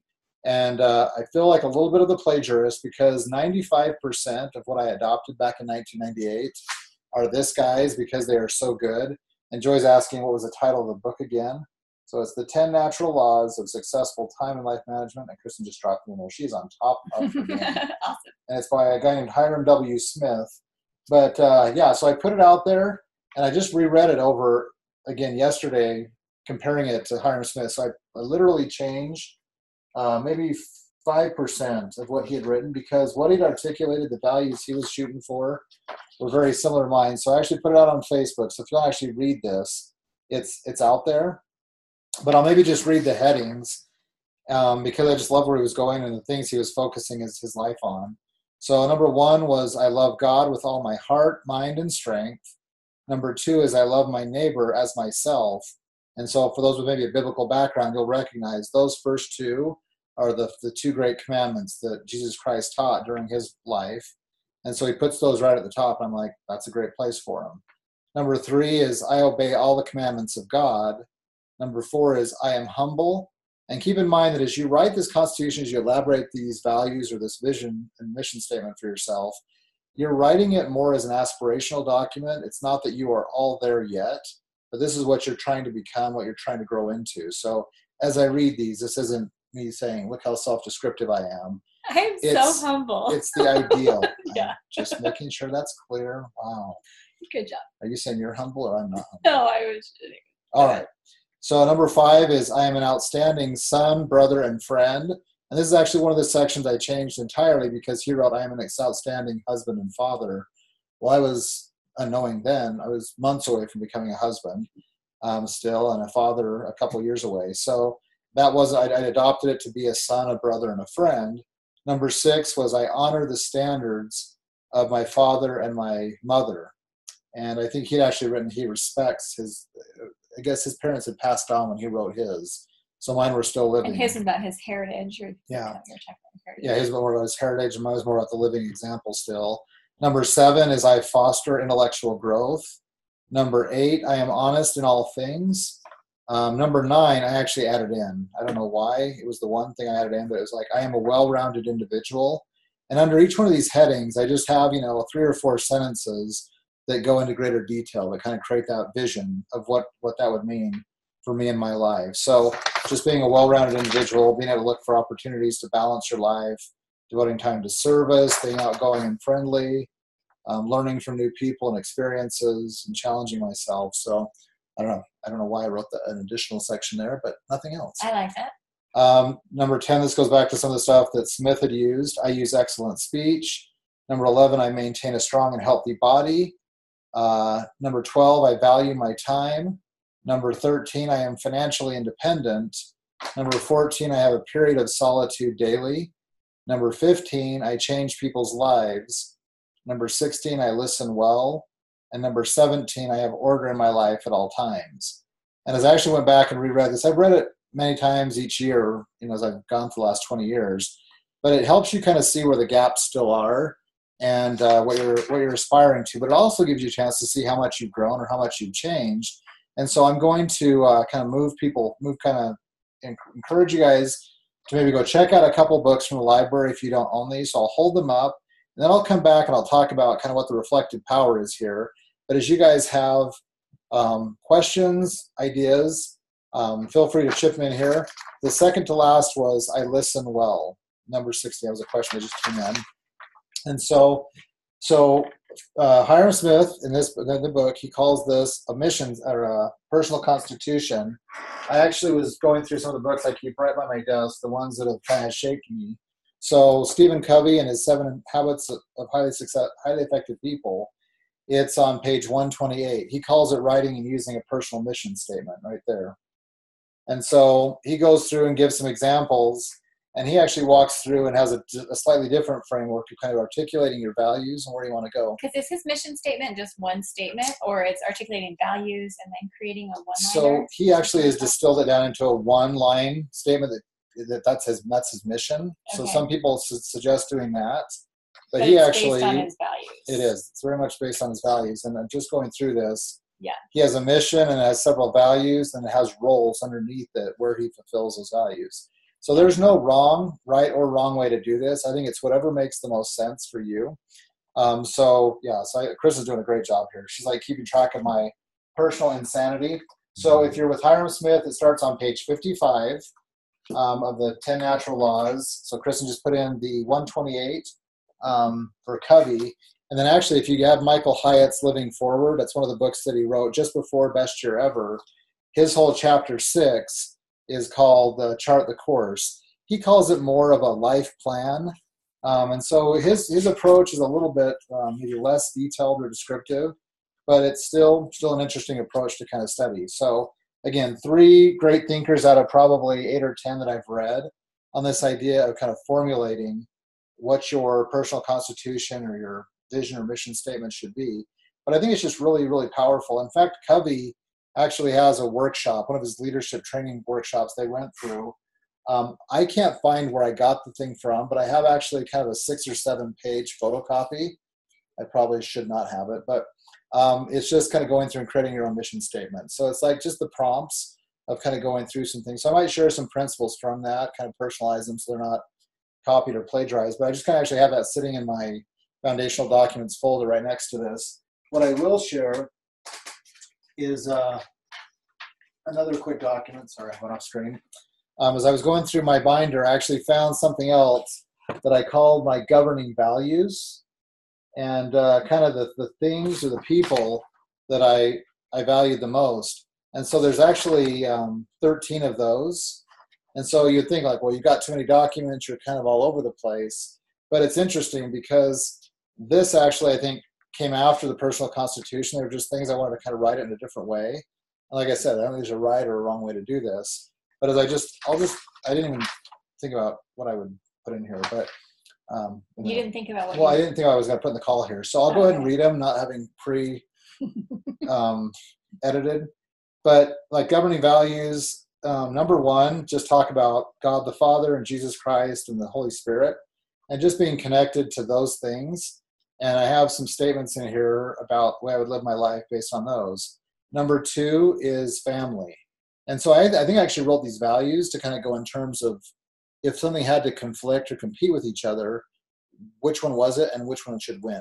Okay. So April and I talked a lot about this. Like, I think our foremost loyalties are to God, to this higher power that we believe in. And then our second loyalty is to each other. And then our third loyalty goes to our children, and then beyond that, right, and the different responsibilities we have. So it just kind of helps identify, the kind of the higher power we believe in, our family, our relationship with the church, and our religious beliefs and faith. The next one is service. The next one's integrity and hard work. And why do you have them all annotated and underlined? Because it was just, this isn't a like final, your working copy? This isn't a final document. I mean, like April said, if you look at it, it's like got annotations, red lines, and stuff like all over it. I love the thought that goes into that, because if you think about it, and that's a lot of, like, I do a lot of this in Evernote now, but it's being able to write something down and then bold it and then move it around and then create a new document. I mean, I think this is an ongoing thing where we're able to articulate our values, figure out what matters to us. But ultimately, I feel like it all kind of starts circling tighter and tighter around the core of who we are. Yep. And that's where it gets exciting. It's this cohesion. It's like a distilling process, right? Because you have all these ideas. And Javenna says, I think sometimes writing things in different ways helps us to solidify our thought. Yes. They start to cohese, and I absolutely agree with that. I mean, it's just all these things that we value. Okay, then where do they fit into our lives? And how do we put our time and energy into them? And how do we set goals around them? And what, it becomes powerful. And I think another thing to know is, just like, I'm sure you've had that experience before where you wrote down goals or you created a vision board and then you don't look at it for years, but then you come back and look at it and you think, oh my goodness, that's amazing. I mean, this is my first time I think I've seen this document you create. I've never seen this before in our 20 years of marriage. I didn't know that he was creating it and annotating and underlining. I guess it's like what you do during the quiet mornings or times when I'm just not around. Is that when you're doing this? And you have documents I haven't seen, right? Okay, yeah, but he hasn't read all of my stuff. But when I was in college, I was getting advice on dating and, choosing a spouse and things like that. And one of my mentors suggested and made a recommendation that I marry someone who would love God more than me. And at first that was kind of surprising. And that sounds really counterintuitive. Like, love God more than me, but that makes sense. That even if I wanted him to do something that wasn't in line with what God wanted him to do, that he shouldn't choose me. And just seeing that right now, Eric pull out his values and show that he has God before me, it's just kind of interesting to see how that all comes together. It is. So thanks. Oh. Well, again, like I said, I'm just going to encourage you guys to maybe take a look at a few of those books. Every local library has them, so I'm not trying to have you incur an additional cost, but they are absolutely worth the price of the purchase. You can get them used or new. But, I think all three of those books are great books. I'll share some comments coming in. Oh, when you're done. Yeah, I will. Like I say, I think absolutely if you wanted to put one place to start, what I would recommend is going after that Hiram Smith book. It's been in print for 20, 25 years now. And it's just a great book. Reading through those things, going to chapter 2 and looking at your personal constitution. And it's not religion specific. It's actually written really well for anyone from any background. Absolutely. And I just think it's a great, and like I said, I kind of thought for a second, I looked at it, I said, well, why did I copy so much of his? And then I looked at it, I reread it all over again yesterday. And I'm like, if I had to do it all over again, I'd still borrow 95% of it, because he's not saying this can only be my personal constitution. I think he shares kind of a distilled down version of those 17 points that he cared about, because it's a powerful kind of manifesto for anyone. Then you can obviously tweak and adjust it. But just to April's point, I was just going to share, I'll maybe conclude. I'll share a couple of places where, like what April said, it gives you a chance every time you read it to see the gaps, but also to see the growth. And I think gaps and growth are really important things to do as we're going through any process. So I'm going to show you my gaps really quick. I'm actually grateful this isn't quite as fallacious, because I'm still a decent son, brother, and friend. I'm still working on becoming a better husband and father. So because that's where we have our most frequent contact, I still have a lot of room to go there. So I may need to edit that, update it for the husband and father, and try to grow toward that. The ones, just a couple things. I use excellent speech. A couple of the sentences say, the ability to communicate is a gift.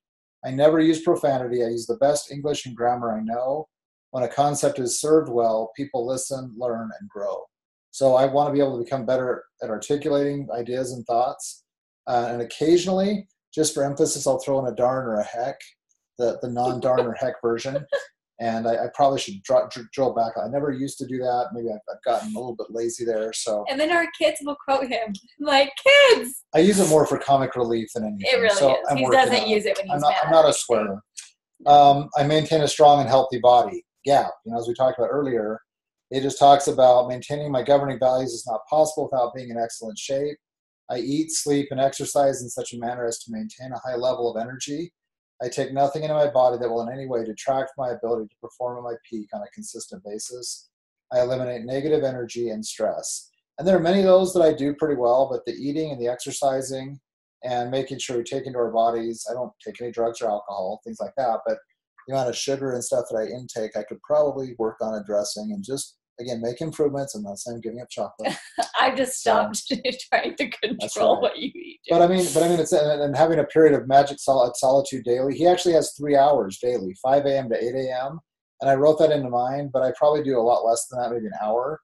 but I mean, it's still moving in a positive direction. But I appreciate that Fiona kind of caught the one that, I'll come back to Fiona's in just a second. But like writing, I am financially independent. Now, we're not fully financially independent, but as I read through the things that were written underneath this one, it's like, wow, we've been frugal, we've been careful, we've been hardworking. Saving, like we're moving in that direction. So it's just kind of rewarding to see, okay, these were values that I had set for myself 20 years ago, maybe had before that, but formalized them here. And it's fun to see us moving in a different direction. And then as I actually opened this up and read it, I had never read this one before, but not that we think we change people's lives, but it's kind of interesting because the work we've been kind of able to go into and felt inspired to move toward, doing things that Learn to Become and working with STEP and Life Architecture and our amazing team, it's pretty cool because as an organization, as a group, and as these programs, it is pretty cool to see people's lives change. Like these before and after pictures for many of you are in the STEP program. When you see a before and after, that's change, right? When you hear how people's life circumstances, their opportunities, their abilities have changed, it's cool. So the sub thing that this is all Hiram Smith's language. He says, I change people's lives, meaning the work he does, but maybe the work we do as well. I teach correct principles and do so in such a way that people will be motivated to experiment with and utilize them. Once these principles are internalized, people will govern themselves in a manner that will bring greater control and inner peace. I love that. I think people's lives, their joy, their happiness grows as they're able to learn correct principles and use them consistently. And I hadn't really even thought about this language that had been kind of adopted 20 years before as we talked about our mission, our vision at Learn to Become, and the things we're seeing happen. So again, it's kind of cool to see gaps, cool to see growth. So I will stop talking. I'll finish off with one last little part that's written down here at the bottom that I actually did write because it's kind of the cool part there. But if you wanted to say that Fiona's?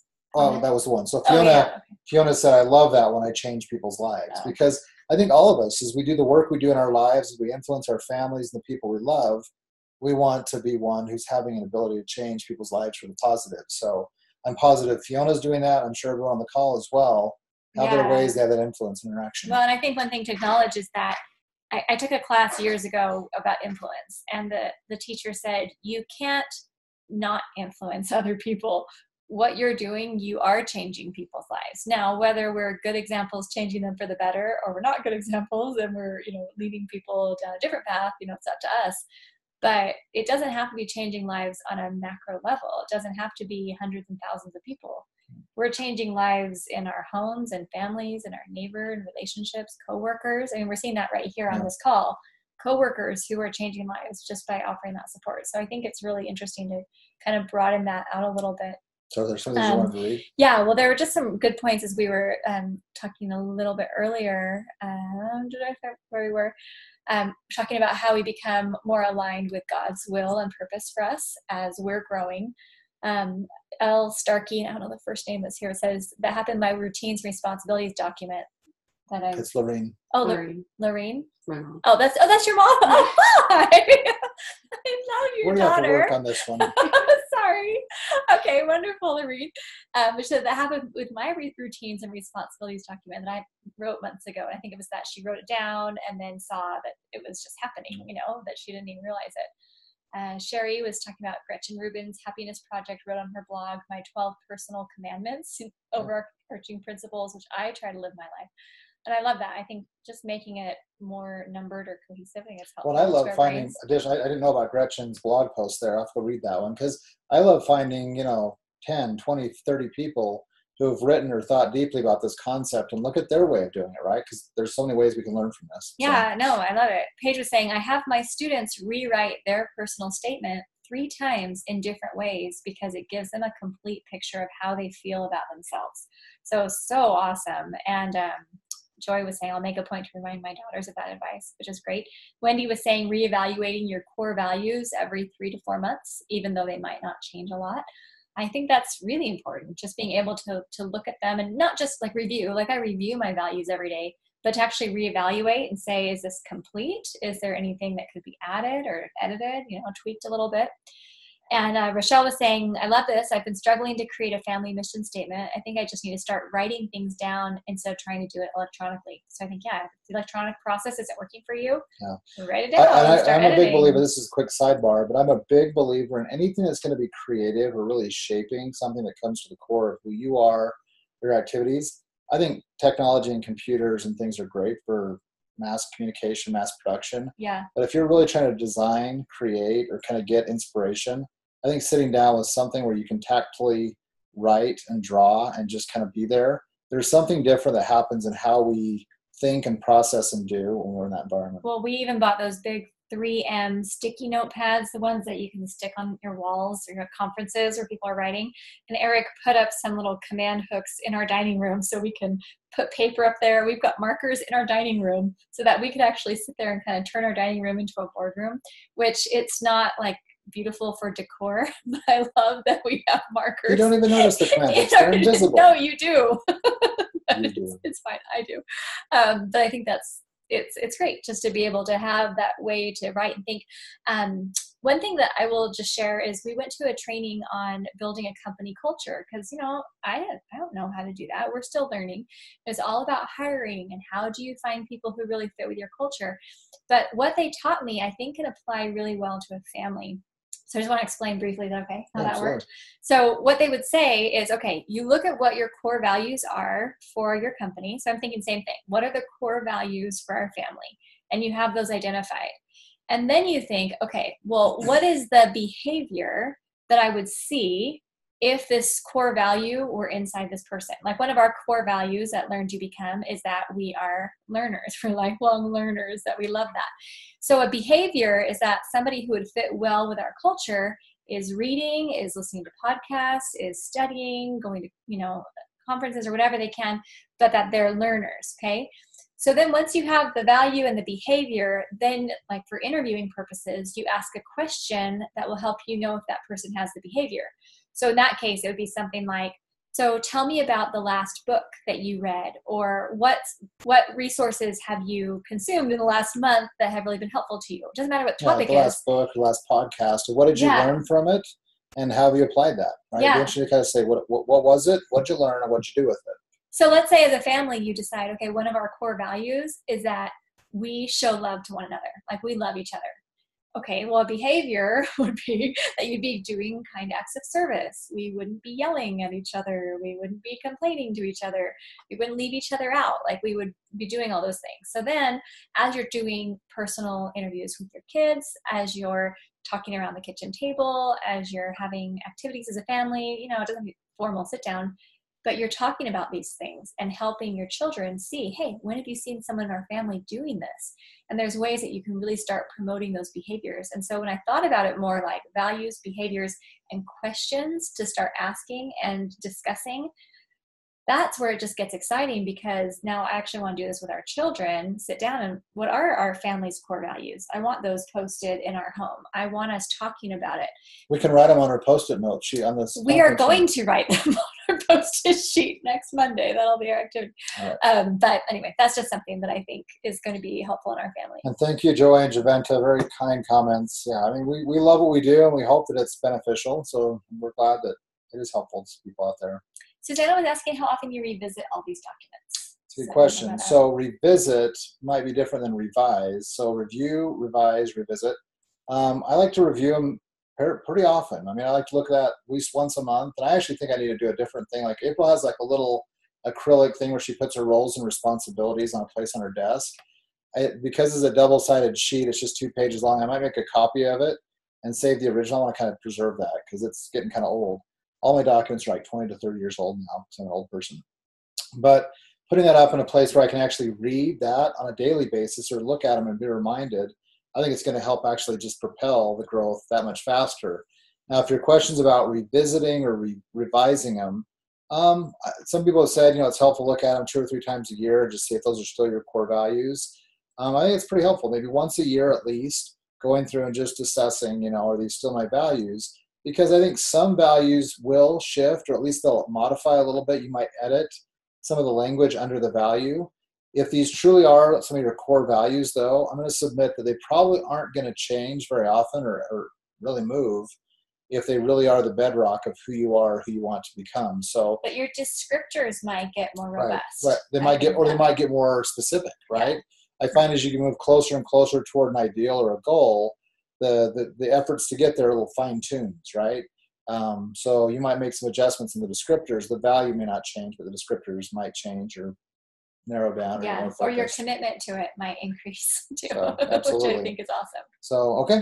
Let me just see if there's anything else. Did you check? And this is being recorded. This is being recorded. I just wondered if I read through those. There's some really good comments and quotes put in. Okay, yeah. And Javenica, tips back to you, how you measure your life. That has a great, the epilogue there, I think Javenna mentioned in a Facebook comment once that that's a really powerful chapter. It's probably one of the most powerful chapters I've ever read. The end, after he writes his 10 chapters, kind of his concluding notes. And he talks about kind of creating the blue, what does he call it? The likeness, kind of the portraiture. He actually compares it more to painting a work of art rather than architecting a life or blueprinting or personal constitutioning. So yeah, if you have a chance and you haven't read that, definitely the epilogue there is very worth reading. Anything else that did you just kind of read through them? Well, I was just kind of skimming through them, reading through them. Okay. So Rochelle thinks it's a great idea. She needs to order those for her kitchen. So it's just the Post-it, like they have the 30 pages. You can get them with kind of grids on them or just blank. And they last a while. It's not like we're ripping through them all the time. We go through them so slowly, but it's just awesome because then you put up 2 little command hooks, the little tiny ones, and they just perfectly fit into that. And you can just hang stuff there. We have one on Eric's door right here too. I have 3 on my doors. All 3 of my doors have them because I like to sketch and draw and write out my ideas and think. And we should put one in the bathroom. No, I'm just kidding. I have 3 in my office, 1 in the conference room. He actually colors on the bathroom mirror with dry erase, so we don't need a 3. Because they erase. If you have good thoughts in places or good ideas, I think you should write them down. Yeah. Otherwise, you will lose them. I know, but he used to put notes all over the bathroom mirror, and he'd leave them there for weeks. And I like everything clean, so I'd be taking pictures, putting things in Evernote, and then cleaning the bathroom. Okay, no one needs to know about all of our personal quirks and nuttiness. All right.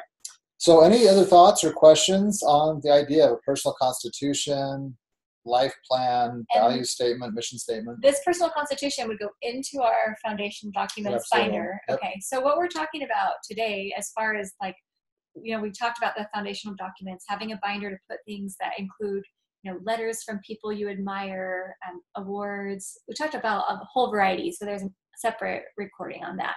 But now, and I can't remember really quick. I can't remember if it was Fiona or somebody else in the group said another element of your foundation documents might be like the foundational music that make you who you are. I love that. And we didn't talk about that in the last call, so I'll just give it 1 or 2 minutes here.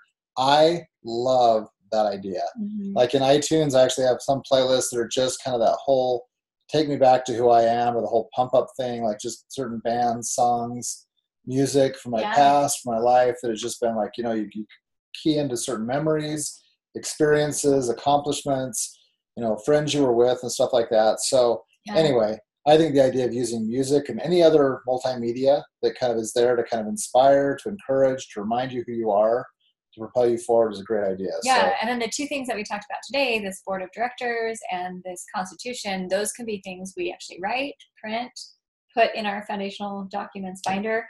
We can edit in there, like Eric's been doing. And it doesn't have to be written, right? It can be drawn. It can be depictions, pictures, images. Because April always talks about the fact that we think in pictures. We don't necessarily think in words or paragraphs and stuff. So if it's more beneficial to have a visual, art, caricature, depicted, whatever works best for the people, you should do it that way. So awesome. I love that. All-time favorite books and movies. I kind of want a Pinterest board that can go along with it. No? How? What do you mean? Like for my foundational documents, have a Pinterest board, like pictures and videos and ideas, things that are more multimedia. You could do something like that, like the YouTube video of a song you like, or something like that. You got to put that together, and then you put it. That could be really fun. That'd actually really be cool. Favorite talks, favorite TED Talks, favorite, Yeah. And Mary's asking, is there a sample foundational document binder on the website? So I don't know if there's an example of the document, the binder itself, but I think we've got a list of the various types of documents you would put into it. It could be anything like a. Can you show yours? Any detail of yours, or would it be too personal? It's a little personal, and it's a little messy too. But I think it's inspiring for people to know that you don't have this perfectly laminated binder. It's a very simple binder. Maybe just show them the outside or something. You have to show them what's inside, because, you know, obviously this is something that you're not like putting on display for everybody, but this is Eric's. Like, it's not super huge. And I have two, I'll be honest. I have a 1-inch binder and a 1/2-inch binder, and and they're not even well organized. Like, to be honest, you just gotta put it in. Drive her crazy. So, I mean, I know where like the different documents and different pieces I've assembled are. And so part of the whole purpose of like formalizing life architecture, I'm actually said I'm going to probably make photocopies. I'm going to leave this in its unorganized state manner to say this was where it came from, right? Because I think it's important. The order comes out of disorder, right? The creation comes out of chaos. Yeah. And it's a little chaotic, but it's everything I need and it's where I need it. So, you know, just to give examples for Mary, I mean, the types of documents that are in here, you know, we talked earlier about a personal Hall of Fame. So I actually have mine right here. Like, that's my Hall of Fame from when I was a 18-year-old kid. And I've adjusted it. I've updated it a couple of times. I have a couple variations on it. But that was the first one I ever did. So that is literally printed on computer paper that had like the little dots on the side. It was pulled through the computer. I remember that. That's how old she is. I have some correspondence, a couple of letters, and a couple of pieces of, you know, just correspondence that people have sent me over the years that really articulated what I was going for, what I hoped to be, or just something they appreciated. And so it was really powerful to kind of keep those. Some words of advice I got in a couple of emails. I have one from a teacher in business school. I'd made a comment during a case discussion we were having about Martin Luther King and a few other historical figures. And I had made a comment in the class that I guess was really powerful and really, I don't know, just really had an impact on everyone in the class. And what was interesting is the teacher came up to me after and just said some things about it. And then he sent me an email after, going even deeper into what he thought that had added to the class. And I tried to explain to him that I'm sure all of you have had those experiences where you may have done or have said something and you knew it wasn't you who did it or whose words you were using. So I felt like I was a little bit of a verbal plagiarist where maybe you had some inspiration and you just knew they needed to be shared there. So what you shared was powerful, but it was a reminder, first of all, of that experience. So I keep that in this binder to remind me that, okay, we are capable of great things. We're capable of having an influence, but it's also a reminder that it doesn't come from us, right?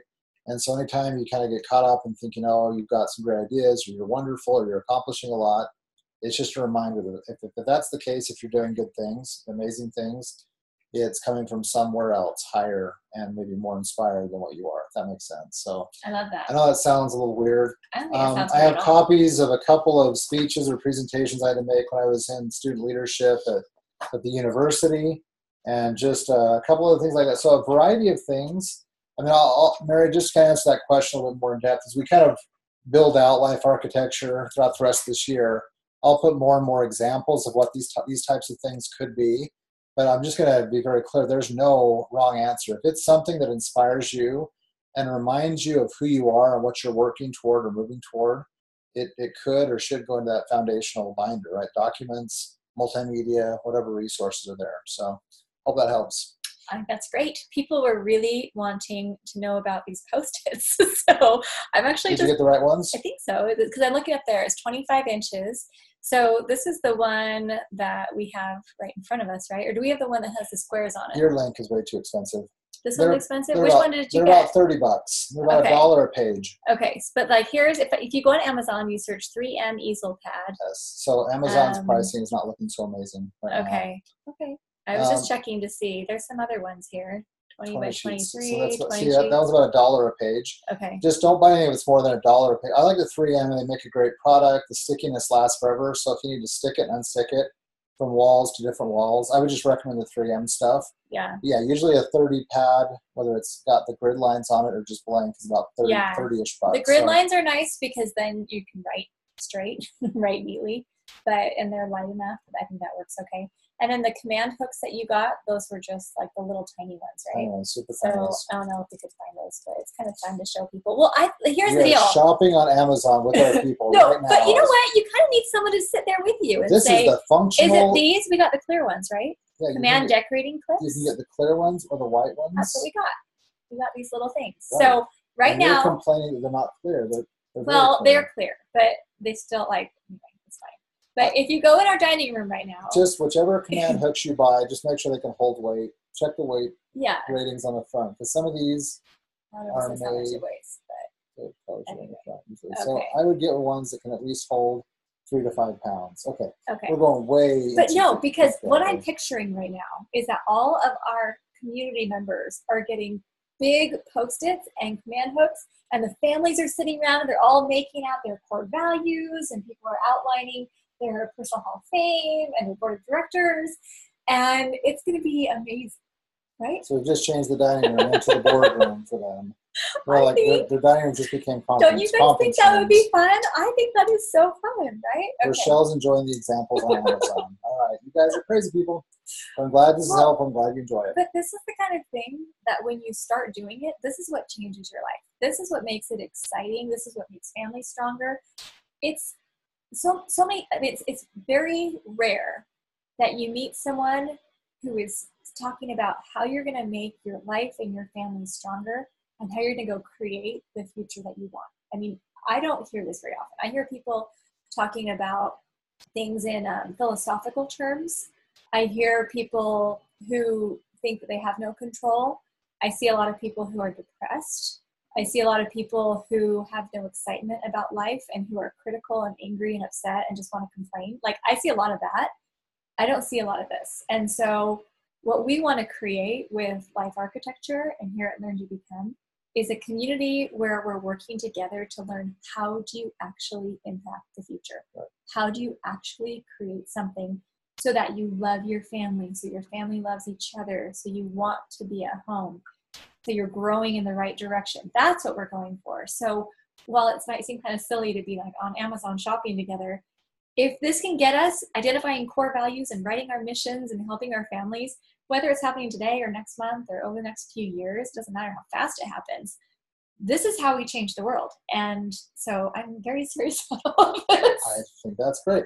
Well, I echo what April said. I'll just echo, like, our whole intent at Learn to Become is to create a community of people who are working together collaboratively to share best practices and ideas to grow and go forward to places we want to go. We've said it once before, we've said it before, we'll say it many times again. We are not saying, hey, we started Learn to Become because we have the collective monopoly and all the good ideas and we've got it all figured out. We don't. We found some things that have worked really well and have kind of helped us in our lives. But just like in this call, we're seeing comments coming in. I love learning from people in our community. Mm-hmm. If someone has something that's just really smart or a great idea or best practice, I want to learn from it. So that's the community I think we attract. And I think as we have our community members reaching out to others they know who would benefit or enjoy a community like this, we're excited to watch this community grow just because they come in and we just all learn and share and we're moving in the right direction together. So yeah, I was going to actually comment to Lorraine. So our whole house isn't covered. We have one little wall next to our dining room. Like, there's a couple of windows that look outside, and I put up 2 command hooks. So one of those pads can go there. It's not there now. They're invisible hooks, so they generally aren't too visible unless you're looking for them or actually you're just bothered by them. Yeah. And the 4 markers are actually high up on a little door frame. So you don't even notice the markers are there. The pad can come in. Well, we posted a photo when Dan Ralphs came to our house, and we were in the dining room, and he was writing on it. So I think that photo is either on our Learn to Become page or it's in the group. We can post another photo of what this looks like. But we'll share the photo. In the room I use as my office, I have a door and a closet door, and it's actually a converted Jack and Jill bedroom, so it has a door to the bathroom, to our daughter's room. So on the back of all 3 of those doors, I have places for these 3 pads. So I can put stuff up, and because other than that, I don't have a bunch of whiteboard space. I just like to get up and write and think and stuff like that. So I'll take a picture of the door and we can post that, right? You just are crazy. I mean, you can take a picture of it and well, hold it up. People just like to see what you do because then they can decide if they want to do something like that. Yes. So we Andrea says we pull out our ladder with a hook. We have a family conversation and the Post-it hangs perfectly from it. Brilliant. Then you don't have to have it always in your dining room.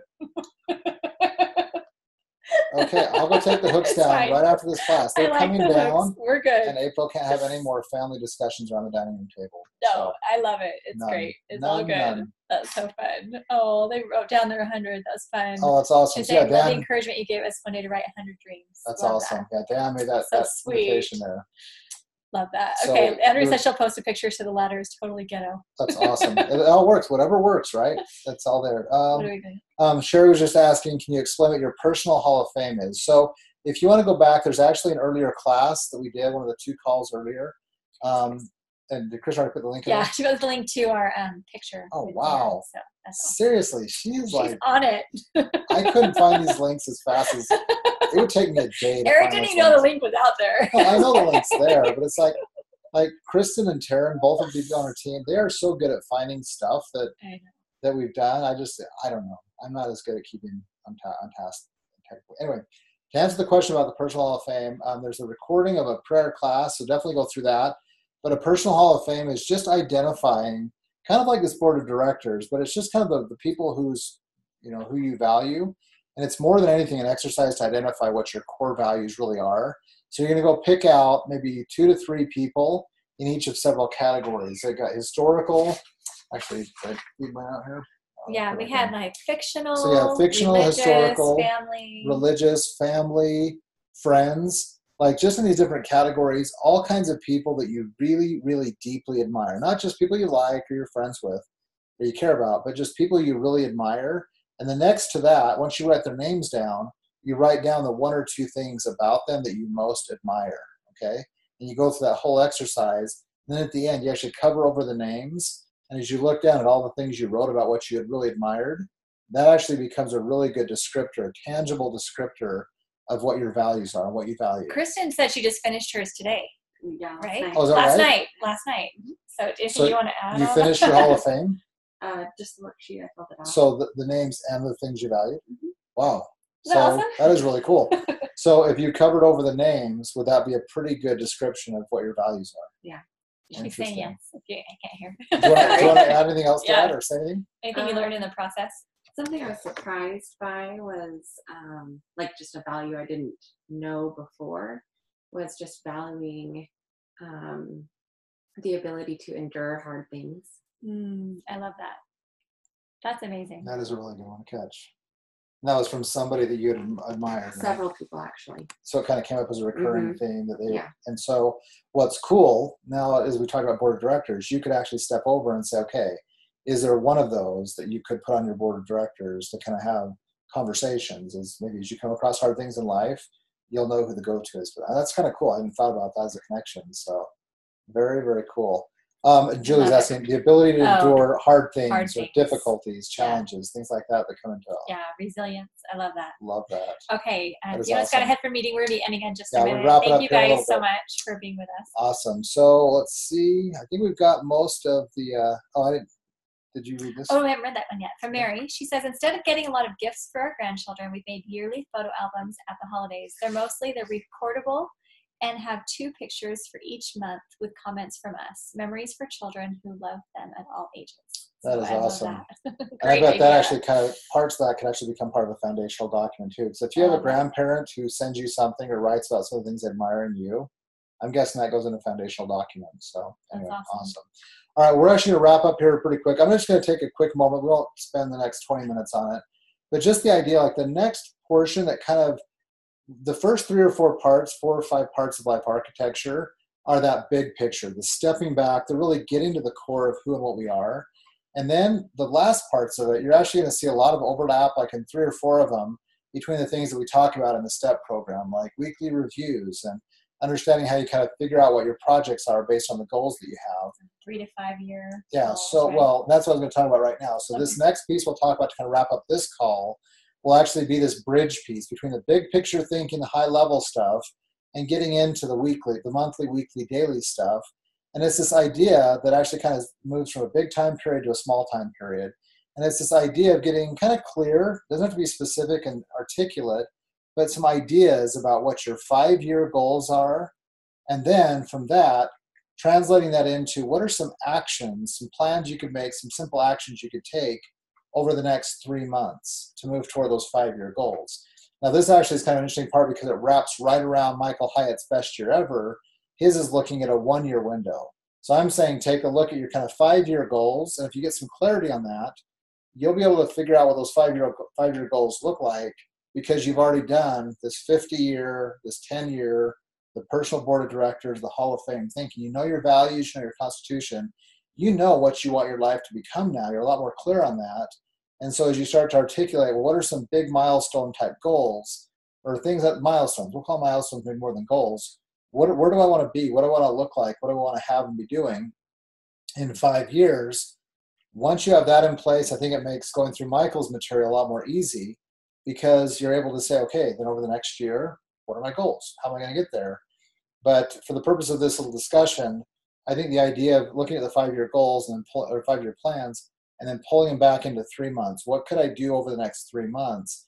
It's a really powerful way to kind of shift into that accomplishment of the objective, the ideal. Does that make sense? Or am I kind of... Sometimes it's hard for me to set goals that far out because, and I know Lorraine was saying, I'm so afraid of dreaming. You know, you're afraid like, oh, I don't know if I can control all that. But what's really cool is you can actually take the 5-year. The 5 years don't have to be set in stone, and you don't have to achieve. You have to achieve all of them. They become kind of the general target that you're aiming for as you're working toward it. And it might adjust, it might shift, because a lot happens in 5 years. Our lives, our situation, our health changes. But I think if you're clear on what that could look like, you're now a lot better suited to make 1-year goals, 3-month plans, and stuff like that. But to answer that question about, it's a big stretch. The 5-year milestones, maybe as I write up Life Architecture, I call them milestones. You actually can extrapolate a lot of those from your 50-year plan, because people, when we first talk about thinking about 50 years ahead, like, whoa, what? But when you think about the next 5 years in that 50-year plan, it doesn't sound like such a far reach. Right. Go back to your 50-year plan and look at those things that you were excited to move toward, pull those out, and make those part of your 5-year milestones. Does that make sense? Yeah. And then you can step back and start to set. So I kind of built a little bit of a worksheet. We won't take time to pull it up. It's just a simple Excel one-pager right now. It's kind of in a rough form. But I use this a lot in a prior position.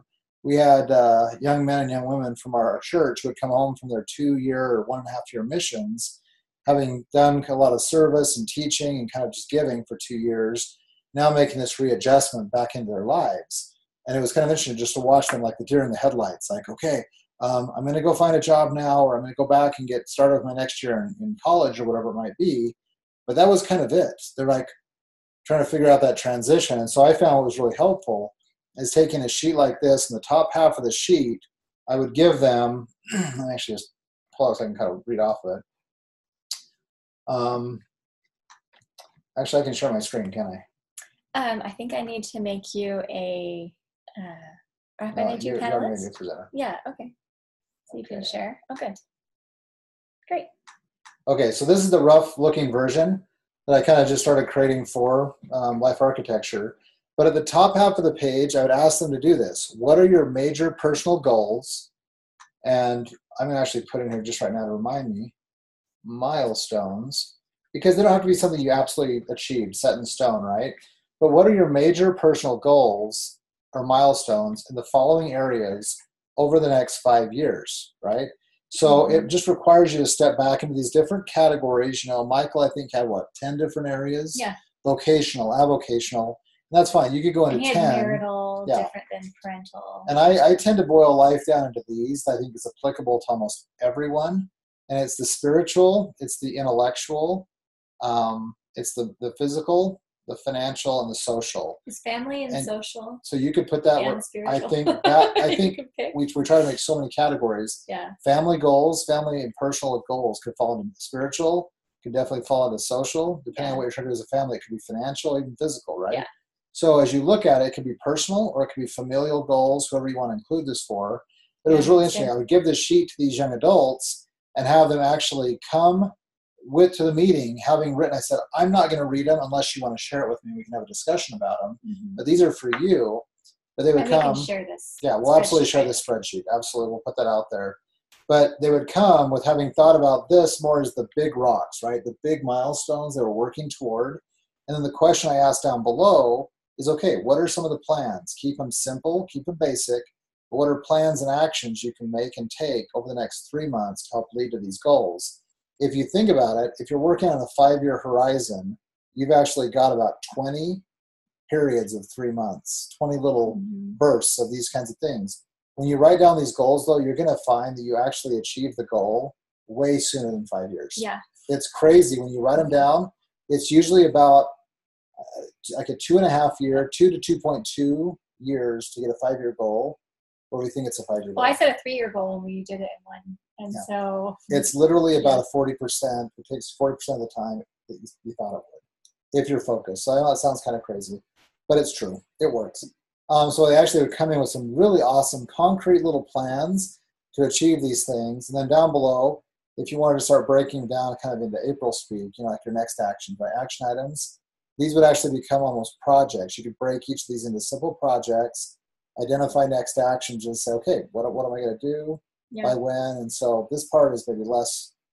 That'd be more incorporated into steps. I would use step, but these two is just kind of thinking through what's the 5-year milestones, what's the 3-month process there, and it just becomes really powerful to see what happens in that situation. So yeah, I love that. I'll elaborate and kind of do a little more development as we put on the website. But is that helpful? But even just as a starter, I think this is a great little starter. We could even just post this as is and then replace it, but it gives people the chance to edit it as they want.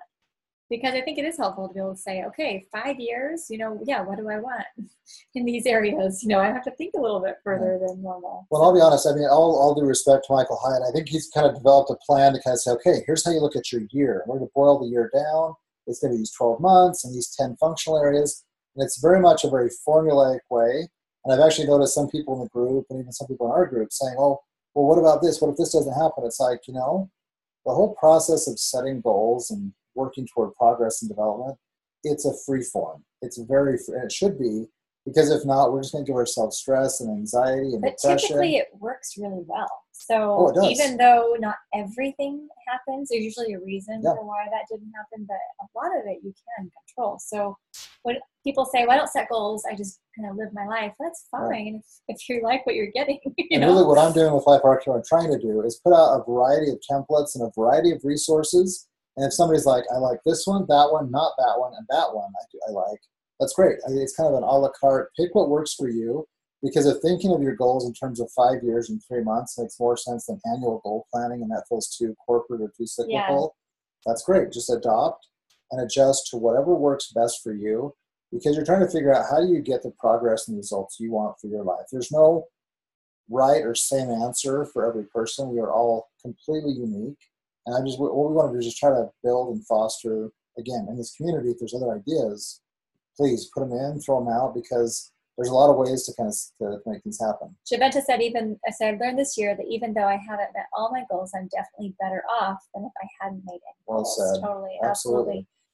Wendy's saying, simpler the better. Many studies have shown that trying to focus on too many goals at the same time is not effective. Right. Andrea had a question about your just real quick on that one. I was just a little concerned, like when Michael has those 10 areas, we tried to clarify yesterday, said, okay, so maybe 1 or 2 goals from each area, but no more than 3 to 4 goals per quarter. But the achiever in us, in all of us, right, says, well, I have 12 areas or 10 areas. I need to be accomplishing something substantial in all 10 areas every quarter. That's at least 40 goals then. Right? Eric really likes when I get stressed out and I try to do everything all at once, and then I'm yelling at the family and I'm crying. He really likes that. So I think you figured out. All of us have life, family, time, health conditions, commitments, things like that. We can't do everything all at once. So pick the things that are most important. If on this spreadsheet you say, okay, right now, spiritual and financial growth are the most important areas to me right now, I'm just going to do those 2. Figure out those 5-year milestones. I'll make some plans for those. Great. Yeah. You're making progress. Then you build momentum and you start feeling proud of yourself. Right. Andrea had asked about the spreadsheet. So I wish I would have had something like this at that stage in life, like, back when she was a young adult. How would you suggest sharing this with our kids when the time comes? My oldest tends to not love it when I try to help too much with planning. I think that's a great question. I think everyone has their different approach to this or what they're inclined toward. I would actually say, rather than framing it as goals and milestones, just talk to that child, to that individual, and just say, I'm really curious, like, what it is you're excited about. Like, what are you enthused and motivated and passionate about? As you think about, and you can try to couch a little bit in some of these areas, or make it even more free form. But like maybe ask that child, as you think about being able to expand your horizons and develop your mind, what is it you're most excited about? What would you love to learn? What would you love to do? And that would fall under that intellectually, right? But I think it allows that conversation to open up. This is just one off-the-cuff idea, but I think it's just having those conversations about what they're passionate about, what they're enthused about, because when that comes out, now it's not going to feel like a goal. Now it's not going to feel like a task or something that they have to work toward. It's something they're really excited to get to. Like our oldest son, just started a job outside the house today. Today's his first day. I know. And he texted me and said, "Can you make me a snack?" And I was on this call, so I didn't make you a snack before you went to work. Parents. I'm like, "I'll have He's dinner." just going to have to like slog through and survive. First day on the job. But, so he's got a job, and he's going to actually, I think he was a little nervous about it, but he was able to get the job on his own. It's going to teach him dependability and responsibility in a way that I don't think we can as parents. But then I looked at we were talking about his transcript. We were finishing up some stuff to get his job started today. And he's taking a programming class, and he loves computers, right? He does good. He does well in school, but I'm actually excited to watch what's going to happen as he gets into this class. And we have some certain boundaries and guidelines for him when he uses computers and stuff. And I don't think he loves how strict those boundaries are, but I think it's for his and all of our own good. But I think as he learns to see that the computer as a tool and as a resource and something he's going to learn to master and be able to learn how to use in a productive way, he's going to, I think, understand the boundaries we have, but I think he's also going to blossom in a way that he's going to be able to set some goals where he'd never maybe set goals in that way and gone after them with such determination and drive. So I think it really is just going after, the reason I share that whole story is to find their talents and their passions and figure out how to move them in that direction first.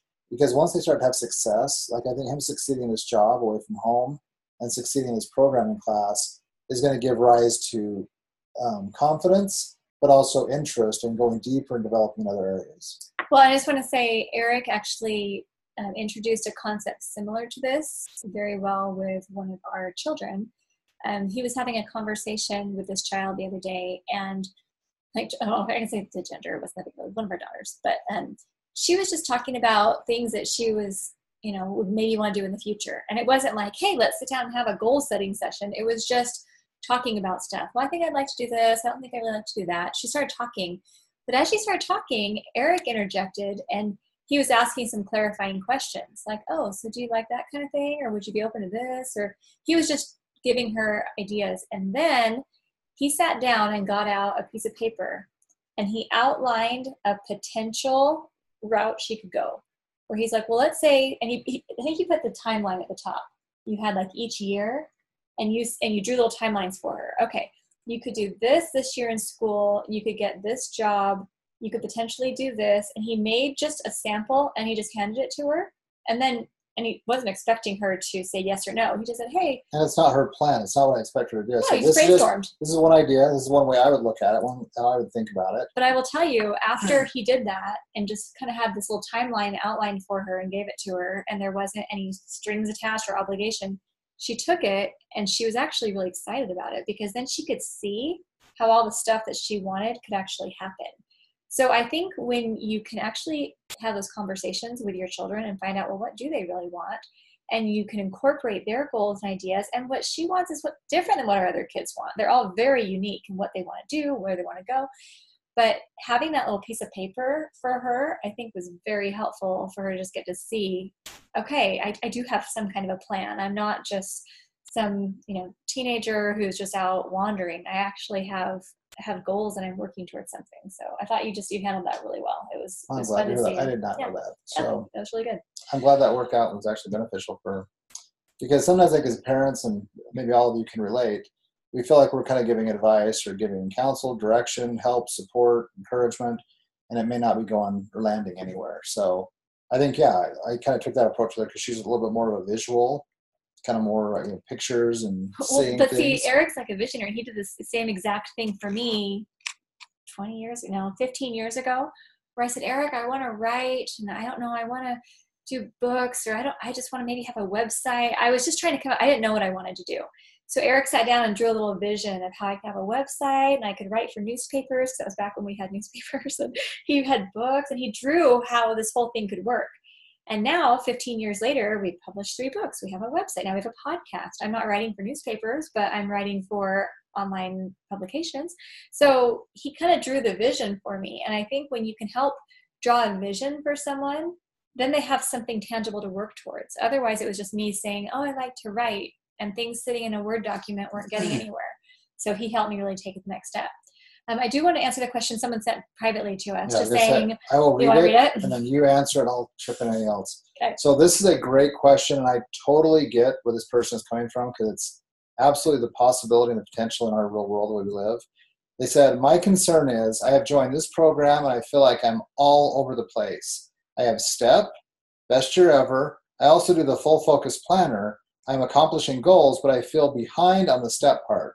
I juggle a lot and it's hard to keep up with all the Facebook groups and execute them. Amen. Okay. So I'm sure Eric will have something to add to this. I think I'm a little bit biased, but I would say STEP needs to be something that you go through the program and implement it, because that's the job that STEP does. It helps you not feel overwhelmed.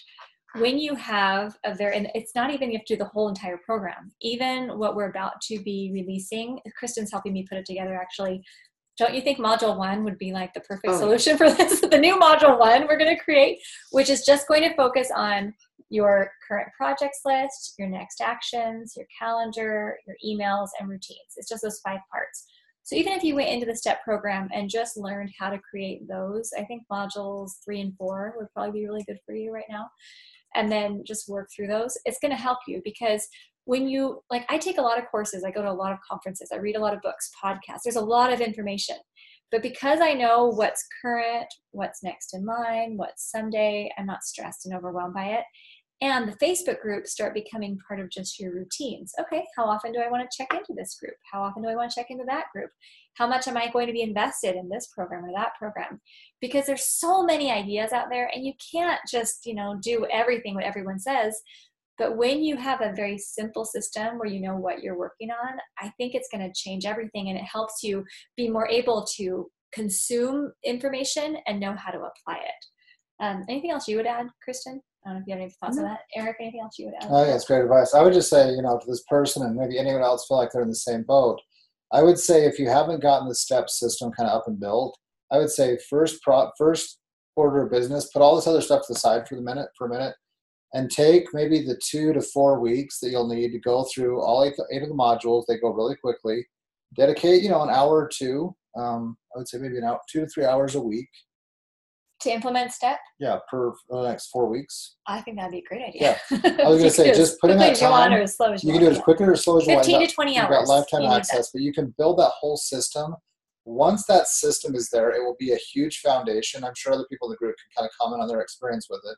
Once that foundation's in place, though, then the other tools you're talking about will actually become perfect connectors into it. Yeah. Like if you like Michael's Full Focus Planner, then that's great. Or you can take a Franklin Covey approach or something April's saying, like whatever that is, that becomes kind of like your planner mechanism that connects into the STEP program. And then being able to just periodically check up on the Facebook groups, for example, for Best Year Ever or for Life Architecture, that becomes like little side routines that'll maybe take half an hour of your time every couple of weeks. Does that make sense? So then you're still able to stay right up with the material, the development. You say, oh, they put this thing out there in Life Architecture. I want to spend an hour this week going through and maybe actually creating the initial draft of my personal constitution. So now these groups don't feel like a drain on you. They feel like, oh, a project or a little thing, a little task that you're excited to get to, but it's kind of all being run through this STEP program, that system. Because once STEP is kind of functional in your life, you're going to be amazed at how much more productive, more creative you are, how much time you have to work with above and beyond the time you're kind of losing right now to things that are misplaced or being juggled, and it just feels chaotic. So hope that's helpful. Okay, are we good? All Just right. about to the hour. Melissa's saying, I do have a Command Central build. I don't do the weekly review like I should. That's where I lack the discipline. I would maybe switch up the way you're thinking about a weekly review, because I found if anything in my life requires discipline, I don't think I've set myself up for success. Like, I feel like if a diet requires discipline, then I'm not on the right diet. I need something that works with my life. So I would say either break the weekly review into smaller pieces where you're like, okay, I could do, some calendaring on this day. I could make sure my emails are done this day. I can work on projects. You can kind of break it up a little bit if you want. Or what you could do is maybe set up the environment so you have that more carefully blocked out and protected, so you have the time to do it. And then if there's something that feels hard to you, come into the group, ask questions, help kind of figure out what your resistance is to it, because it might be a belief like, oh, I don't have what it takes to make this happen, or I'm too overwhelmed, or there might be some other thing that's kind of keeping you from doing it. But I would say if a weekly review feels hard, then I think we can support you so it doesn't need to feel hard. And just keep in mind, the overall objective at Learn to Become, especially with the STEP program or Life Architecture, is to streamline and simplify your life, give you back more time, more peace of mind, so you can enjoy the life you're creating and you want to create for yourself. So that's the whole objective here. So that's what we're here to try to do. I promise, as you get STEP in place, it will be a huge relief to you. So, all right, well, I think we're coming up on the hour here. You guys have been phenomenal. I've loved the interaction here, the comments, the feedback, the ideas, the big wins and achievements, and just love the kind words and all that you guys contributed to come onto the call. Really appreciate Kristen being here. She's been awesome. Like just she just put in a new podcast from David Allen, which is good on Weekly Review. And so I think if you want, I'm just double checking this myself. I think you actually can, if you want to do a quick copy and paste of the whole text chat right now, you can just do a sweep up and a right click at a copy, and you can drop that into your own text file or Word document. Post it as well. We will still post it, but if you want to grab it now, some people want to keep like some of the stuff that was shared, or ideas or links and stuff. Yeah. So I'll give you 30 seconds to do that as we kind of close out here. But you are welcome to do that. But we just love. We actually did start our other meeting with Hooked on a Feeling by BJ Thomas from like the late 70s. It's just an upbeat song. We did the radio dance mix. It was awesome. All the guys in the class thought, who are you people and why are you doing this? So I will let you guys have your own dance parties. We sign off the class. Pick your favorite music. Dance responsibly if you're in a car, keeping your eye on the road and all traffic laws. But we just love you guys, the community. We're so glad to have you with us. We hope this has been helpful. And anything else that you need, any questions or things that you want to bring up, feel free to chip into that Facebook group. It's a great group, and we'll just kind of respond there. So, all right. Thank you guys so much. All right, you guys have a great day. Glad to be with you guys.